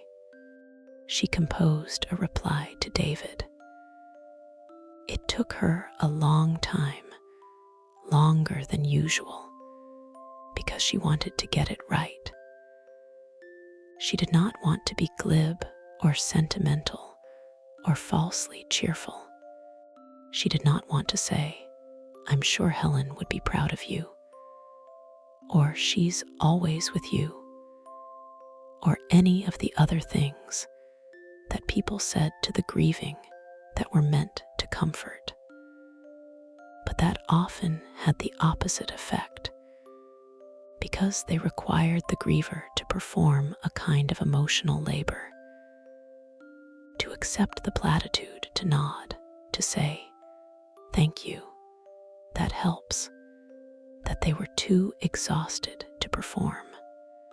What she wrote, after several false starts, was this: Dear David, thank you for telling me about Helen and the red balloon. I think you are right that giving someone back their bed is a remarkable thing, but I suspect that I did not give it back to you. I think you gave it back to yourself, and that the recording was simply the permission you needed to do what you were already ready to do. The bed was always there. Helen was always there, in the way that people we have loved are always there, not beside us, but inside us, in the places where they lived while they were alive. I am glad you are back in your bed. I am glad you slept. Good night. She read the message over, considered it, decided that it was as close to right as she could get, and sent it. The weeks continued to pass, and spring deepened into early summer, and the cottage, which had been quiet all winter, began to fill with the sounds of the season. Bird song in the morning, the hum of bees in the afternoon. Alina had begun to think of them as Pooh's bees, which was silly, but which she could not stop herself from doing. The distant lowing of cattle from the farm on the other side of the valley. Alina opened the windows and let the sounds in, and they mixed with the sound of her voice as she recorded, creating a natural acoustic backdrop that her listeners sometimes commented on. "I can hear birds in the background," they would say. "Or is that a real fire I hear?" And that Alina had learned not to edit out, because it added another layer of texture to the recording, another connection to the real world that existed outside the story and outside the listener's room. She recorded other books during this time. She recorded The House at Pooh Corner, the second of Winnie-the Pooh books, which she had always thought was even better than the first, though she would never have said so publicly, because she did not want to diminish the affection that people felt for the original. She recorded Kenneth Graham's The Wind in the Willows, which was a longer and more linguistically complex book, but which rewarded slow reading in ways that were similar to, if less concentrated than, the Pooh stories. She recorded a collection of essays by the naturalist W.H. Hudson, whose prose had a measured, observational quality that lent itself beautifully to the sleep reading format. But it was the Winnie-the Pooh recording that continued to draw the most listeners and the most responses. It became, over the course of the spring and early summer, her most popular recording by a significant margin, and it developed something that she had not anticipated: a community of repeat listeners. These were people who did not listen to the recording once and move on, but who returned to it night after night, the way one returns to a favorite chair or a familiar view from a window. They knew the story by heart. They could anticipate each word, each sentence, each chapter. And yet they listened anyway, not for the content, but for the experience, the way one might listen to a piece of music that one has heard 1,000 times, not to discover what comes next, but to inhabit the space that the music creates. Alina found this phenomenon fascinating and slightly mysterious. She understood, in the abstract, the concept of repeated listening. She had her own recordings that she returned to, pieces of music or spoken word that she played not for information, but for comfort. But she had not expected it to apply to a children's book, or at least not to this extent. She received messages from people who told her they had listened to the recording 50 times, 100 times more. A woman in Toronto wrote to say that she had listened to it every night for 6 months, and that she now associated certain passages so strongly with the feeling of falling asleep that she only had to think of them. The description of Pooh's house, the bit about the heffalump trap, the final lines about the enchanted place, to feel her eyelids grow heavy. This was, Alina realized, a form of conditioning, and it was both remarkable and, in a way, touching. The listeners had, through repeated exposure, trained their brains to associate her voice and Milna's words with the onset of sleep, and the association had become so strong that the words alone, without the voice, were enough to trigger it. They had, in effect, internalized the recording, carrying it inside themselves like a private lullaby that they could sing to themselves whenever the need arose. And this, she thought, was perhaps the truest measure of what she was doing. Not the number of downloads, or the length of the recordings, or the volume of messages, but the degree to which the recordings became unnecessary, the degree to which they taught the listeners, through gentle repetition, to do for themselves what she had been doing for them. The ultimate goal of a sleep recording, she had come to believe, was to make itself obsolete, to train the listener over time to fall asleep without it, to become not a crutch, but a bridge, a structure that was crossed and then left behind on the other side of the river, in the land of natural, unassisted sleep. She knew that not all of her listeners would reach this point. Some of them had chronic insomnia that went deeper than any recording could reach, and they would need her voice, or something like it, for as long as they slept. Others simply enjoyed the experience of being read to and had no desire to give it up, and that was fine too. There was no rule that said you had to outgrow a comfort simply because you had outgrown the age at which you first found it. But for those who did reach the point of independence, who lay down one night and realized, halfway through the first chapter, that they did not need to keep listening because they were already asleep.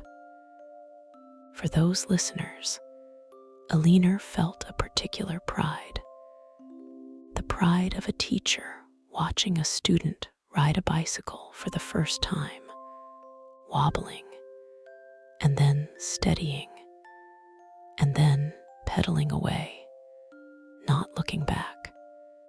One evening in late June, Alina received a telephone call from her daughter, Catherine.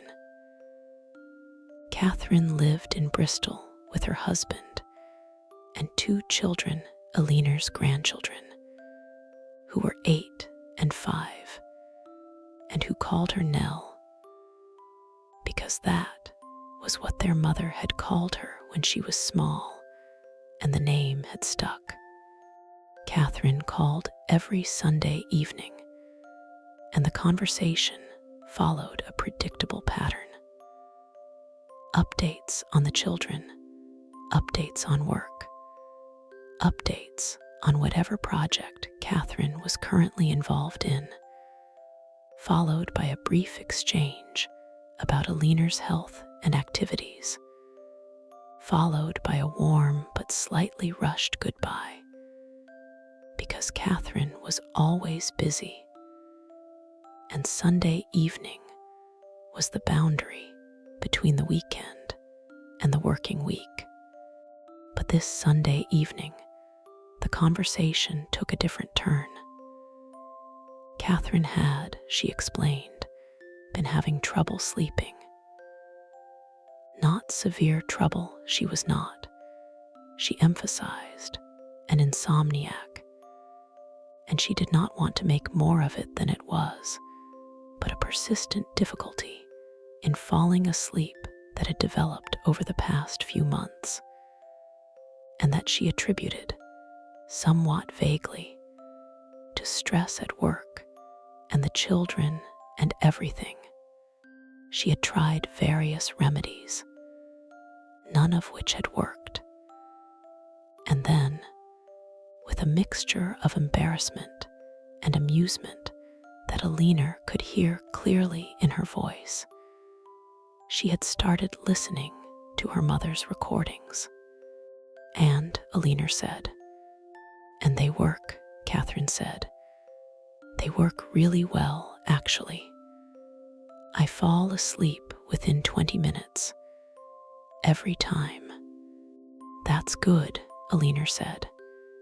"I've been listening to the Pooh recording," Catherine said. "The one you did a few months ago." "Yes. Mum, I didn't know, I knew you did recordings, but I didn't know what they were like. I'd never actually listened to one before. Not properly.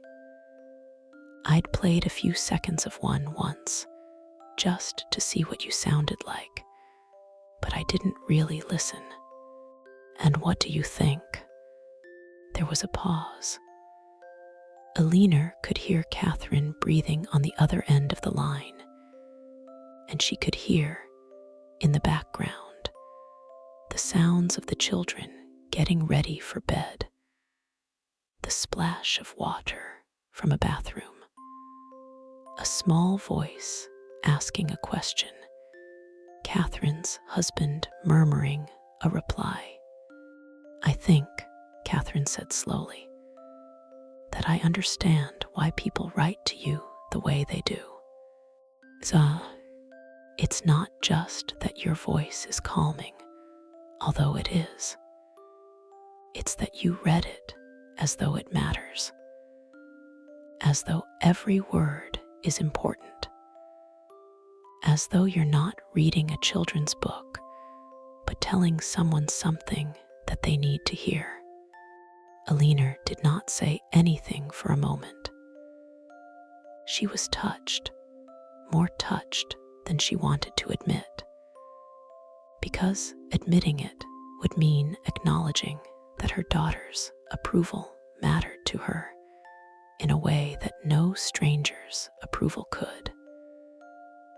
And that acknowledgement felt, in the complicated emotional economy of motherhood, like a kind of vulnerability that she was not sure she was ready to permit herself. "I read it the way I read everything," she said finally. "The same way."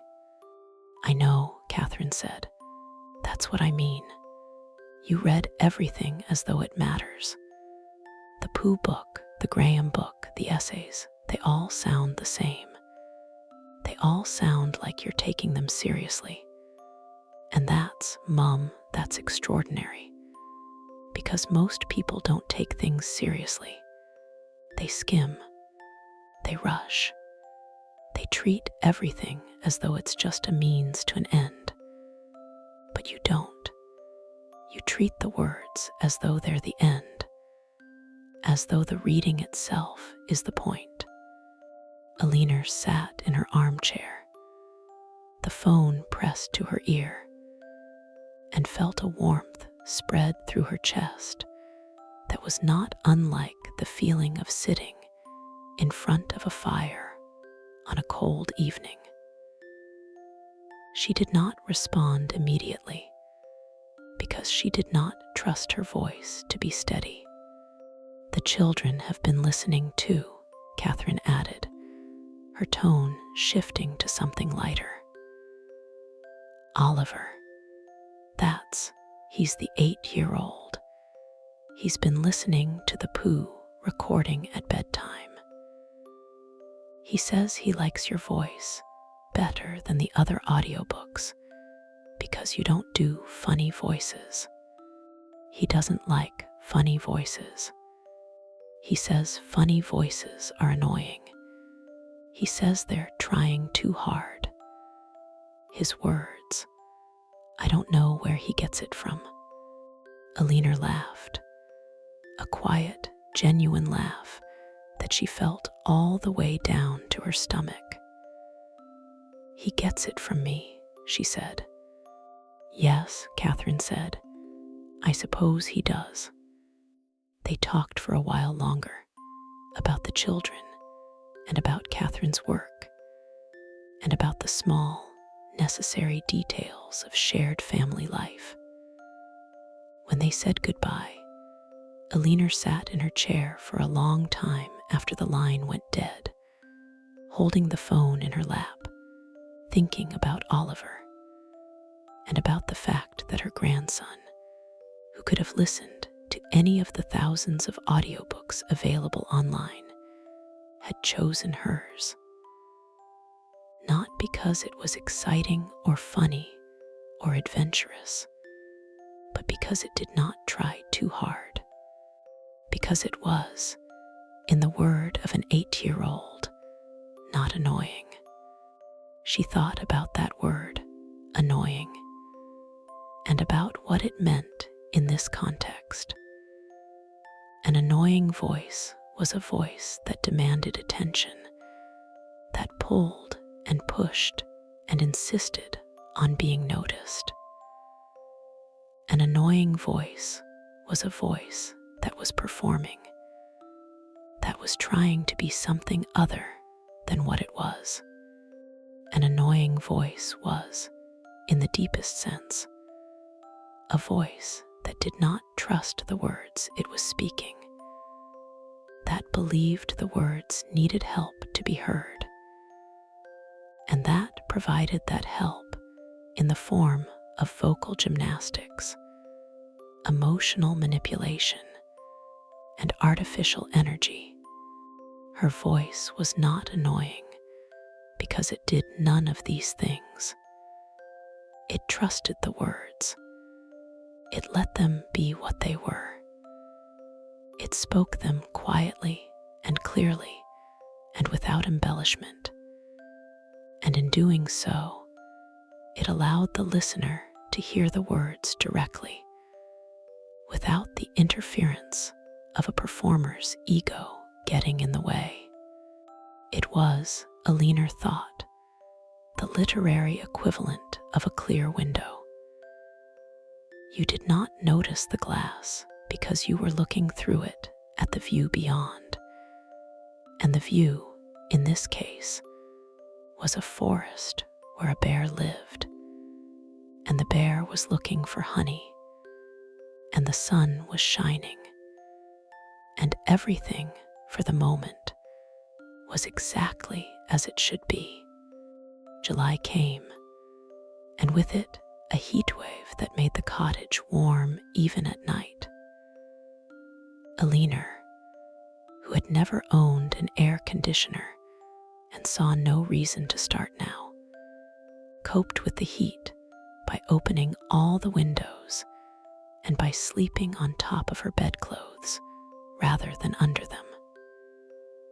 She also, unconsciously, adjusted her reading schedule, recording later in the evening when the air had cooled slightly, and her voice was at its most relaxed. During this period, she began to notice something new in the messages she received. Several listeners reported that the Winnie-the Pooh recording had become a shared experience in their households, not just a private, solitary thing done with headphones in the dark, but something that was listened to together by couples or by parents and children as a kind of collective bedtime ritual. A man in Amsterdam wrote to say that he and his wife, who had been sleeping in separate rooms because of his snoring, had started listening to the recording together in the living room before going to bed, and that that the shared experience of lying on the sofa in the dark, listening to Alina read about Pooh, had somehow bridged the distance that the snoring had created, and that they were now sleeping in the same room again, with the recording playing softly in the background to mask the sound of his breathing. A woman in Vancouver wrote to say that she had started playing the recording for her elderly father, who suffered from dementia and who became agitated and confused at night, often wandering the house and calling out for people who were not there. Since she had begun playing the recording at a low volume in his room, his nighttime agitation had decreased significantly. He did not understand the story. His dementia was too advanced for that. But the sound of Alina's voice, steady and calm and unchanging, seemed to anchor him, to give him something fixed and reliable in a world that had become, for him, unpredictable and frightening. He would lie in bed and listen, and his breathing would slow, and his hands, which often clenched and unclenched in frustration, would relax, and he would sleep. Alina read this message several times, and each time she read it, she felt something tighten in her chest. She thought about the old man in Vancouver, alone in his room with his failing mind, and about the voice that reached him through the darkness and told him, in words he could no longer fully understand, that there was a bear who lived in a wood, and that the bear had friends, and that the friends looked after each other, and that everything, in the end, was all right. She thought about the daughter who had found this recording, and who had played it for her father not because anyone had told her to, but because she had heard it herself and had recognized, with the instinctive intelligence of someone who loves another person, that it would help. She thought about the strange, beautiful, almost miraculous chain of events that had led to this moment. Milne writing the book in the 1920s, Shepard drawing the illustrations, the book being published and becoming famous, and being read to generations of children.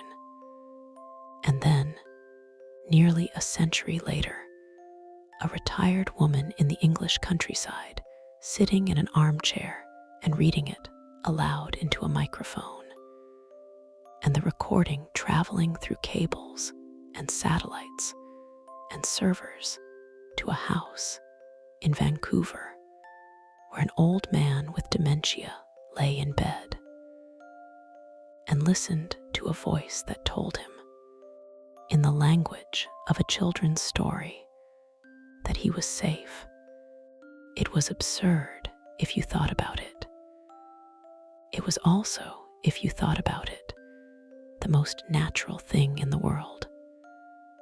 Stories had always traveled this way from mouth to ear, from heart to heart, across distances of time and space that would have seemed impossible if you tried to measure them. But that seemed, in the moment of telling and hearing, as small and traversable as the distance between a speaker's lips and a listener's ear. Alina replied to the woman in Vancouver with her usual brevity. "Thank you for telling me about your father. I am glad the recording helps. Please give him my love if you think he would like that. Good night." She suspected he would not know what my love meant, coming from a stranger. But she also suspected that it did not matter, because the love was not in the words, but in the voice that spoke them. And the voice had already said everything it needed to say. The summer passed. Alina continued to record, continued to read, continued to receive messages from listeners who found in her voice a passage to sleep. The Pooh recording accumulated listens at a rate that surprised even her, and it developed a life of its own online, being shared and recommended and discussed in forums and chat groups that Alina knew nothing about, and that she was content to know nothing about. She did not read the comments sections where her recordings were discussed. She did not look at the analytics that told her how many people had listened, or for how long, or in which countries. She trusted the process of reading, of recording, of publishing, and left the rest to whatever mysterious forces governed the distribution of digital content in the 21st century. But occasionally, a message would arrive that pulled her up short, that reminded her that what she was doing was not routine, not ordinary, not simply the mechanical repetition of a task she had performed hundreds of times before. One such message came in late August from a woman named Priya, who lived in a city in southern India and who wrote in English that was precise and formal and deeply felt. Priya wrote that she was a new mother. Her baby was 4 months old and did not sleep well, waking every 2 hours throughout the night. And Priya, who was also working full-time from home, had reached a state of exhaustion that she described with the careful understatement of someone who had learned that complaining did not help, as difficult. She had tried everything: rocking, walking, singing, white noise, co-sleeping, separate sleeping. And nothing had worked for more than a night or two. The baby, it seemed, was simply a baby. And Bobbies, as Priya had quickly learned, operated according to rules that no amount of planning or preparation could anticipate or control. Then one night at 3 in the morning, when the baby had woken for the 4th time, and Priya was sitting in the dark with the baby in her arms, too tired to rock, too tired to walk, too tired even to cry. She had put on her headphones, one ear only, the ear closest to the baby, so that she could hear if the baby needed her, and had played the Winnie-the-Pooh recording. And the baby, to her absolute astonishment, had stopped crying. Not immediately, not as though a switch had been flipped, but gradually, over the course of several minutes, the way a storm subsides. First the violent part, then the grumbling part, then the quiet part, and then the stillness. The baby had fallen asleep in her arms while Alina read about Pooh visiting Rabbit, and Priya had sat there in the dark, listening to the rest of the chapter, afraid to move, afraid to breathe too loudly, afraid that any disturbance would break the spell. But the spell held. The baby slept, and Priya, sitting motionless in the dark, with her sleeping child in her arms and Aliner's voice in her ear, had felt something that she could only describe as a kind of grace. A sudden, unearned gift of peace that had arrived not because she had earned it or deserved it, but simply because it was there, in the words and in the voice, waiting to be received. She had used the recording every night since. It did not work every time. The baby was still a baby, and Bobby's were still unpredictable. But it worked often enough to make the nights manageable. And the making manageable of the nights had, Priya wrote, saved her sanity and possibly her marriage, and certainly her ability to continue functioning as a working mother and a human being. She ended the message with a question. Why do you think it works for Bobbies? They cannot understand the words. They do not know what a bear is, or a forest, or honey. And yet your voice calms them. Why? Alina read the question and sat with it for a long time. She thought about Bobbies, about the extraordinary sensitivity of their nervous systems, about the way they processed sound not as information, but as texture, as vibration, as a kind of physical sensation that was closer to touch than to hearing. She thought about how a baby in the womb hears the mother's heartbeat, a sound that is continuous and rhythmic and deeply associated with safety, and about how the transition from that sound to the sounds of the outside world, which are discontinuous and irregular and often loud, is one of the most jarring experiences a human being can have. And she thought about her voice and about the qualities it possessed that might mimic, however imperfectly, the qualities of a heartbeat, its steadiness, its regularity, its unchanging warmth. She was not, she knew, a heartbeat, but she was perhaps the next best thing, a continuous, rhythmic, warm sound that told the baby's nervous system, in the only language the nervous system understood at that age, that everything was all right, that the world was safe, that there was no need to cry. But there was something else, she thought, something beyond the purely physiological. Bobbies, she believed, could hear emotion in a voice even when they could not understand the words that carried it. They could hear love. They could hear gentleness.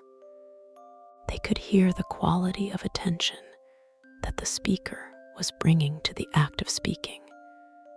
And they could distinguish between a voice that was present and a voice that was distracted, between a voice that cared and a voice that was merely going through the motions.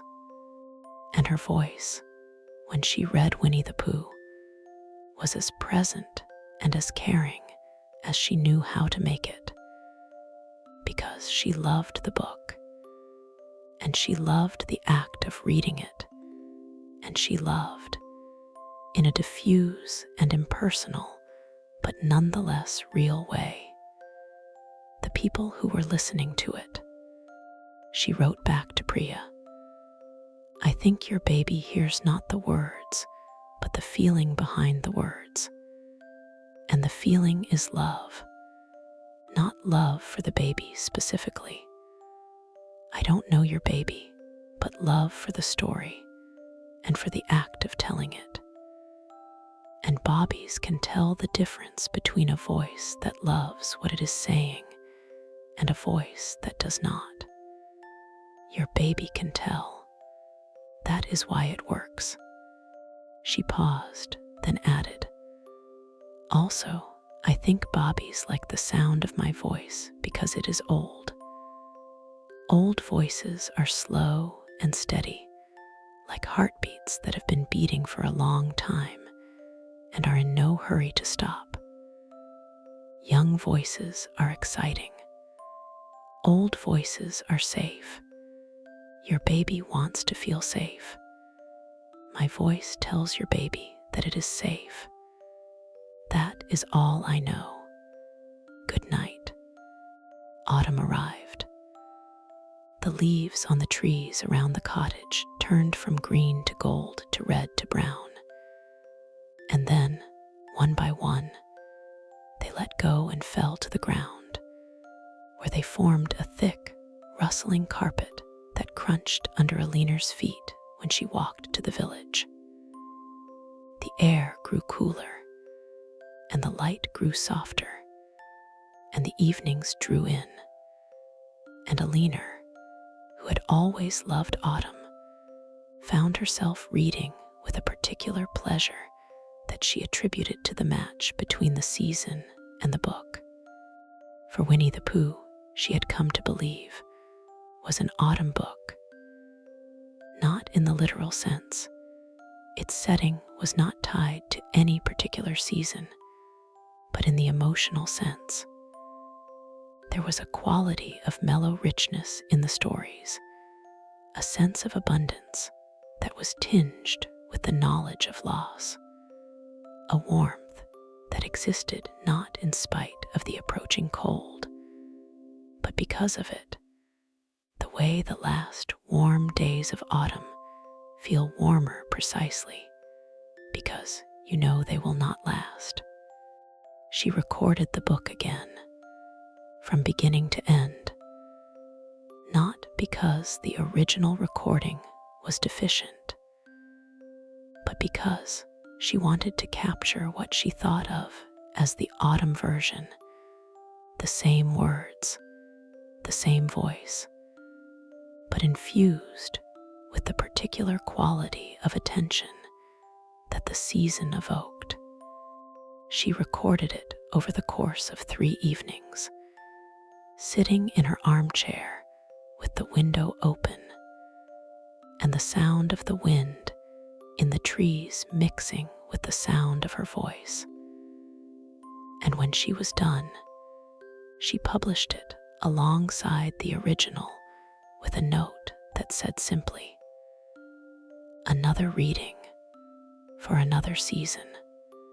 The autumn version attracted its own audience, and some listeners reported a preference for it over the original, while others preferred the original and found the autumn version too melancholy. A few listeners wrote to say that they alternated between the two, using the original in the spring and summer, and the autumn version in the fall and winter, as though the recordings were seasonal items of clothing to be stored and retrieved according to the weather. Aline was pleased by this. She liked the idea that the same story could sound different at different times of year, not because the words changed, but because the person reading them and the person hearing them had changed. It was, she thought, a reminder that a story was not a fixed object, but a living thing, something that grew and shifted and took on new colors depending on the light that was falling on it. Winnie-the Pooh was not the same book in June as it was in October, just as Aline was not the same person at 60 as she had been at 6. And the meeting of the book and the reader was not a static event, but a dynamic one, a conversation that continued across the years. each reading adding something to the accumulated meaning of all the readings that had come before. She sat in her armchair on a late October evening, the fire burning in the grate for the first time since spring, and looked at the copy of Winnie-the Pooh on the table beside her. The book was open now. She had been reading it earlier, just for herself, not for recording, and had left it open to the page where Pooh and Piglet are walking through the snow, looking for woozles. And Piglet says that it is a very anxious sort of thing to be a very small animal entirely surrounded by snow. Alina looked at the illustration Shepherd's drawing of Piglet, tiny and pink, and slightly bewildered, standing in a vast white landscape. And she thought about all the people, all over the world, who had looked at this same illustration over the past 100 years, and who had felt, as she felt now, a surge of protective affection for this small creature who was frightened, but who was walking anyway, because his friend was beside him, and because walking was what you did when you were looking for something, even if you were not sure what that something was, or whether it existed at all. She closed the book gently, as though closing the door of a small house where someone was sleeping, and she let her hand rest on the cover for a moment, feeling the raised texture of the illustration beneath her fingertips. The bear looked up at her from the cover with his perpetual expression of hopeful incomprehension, and Alina, looking down at him, felt the familiar warmth in her chest, the warmth that had become, over the months of reading his story aloud, as reliable and as necessary as the fire in the grate. "Good night, Pooh," she said quietly, and then she turned off the lamp, and the cottage was dark, and outside the wind moved through the bare branches of the trees with a sound like long, slow breathing, and the night settled over the countryside like a great, soft blanket. And everywhere, in bedrooms and hospital rooms and hotel rooms and lonely apartments, in cribs and in cars, and in the arms of tired mothers, people were sleeping. And somewhere in their sleep, if they were lucky, there was a forest. And in the forest there was a house. And over the door of the house, in gold letters, was a name. And the name was Sanders.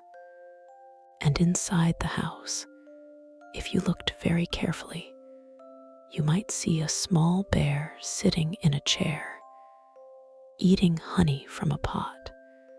And the bear was happy, and that was enough.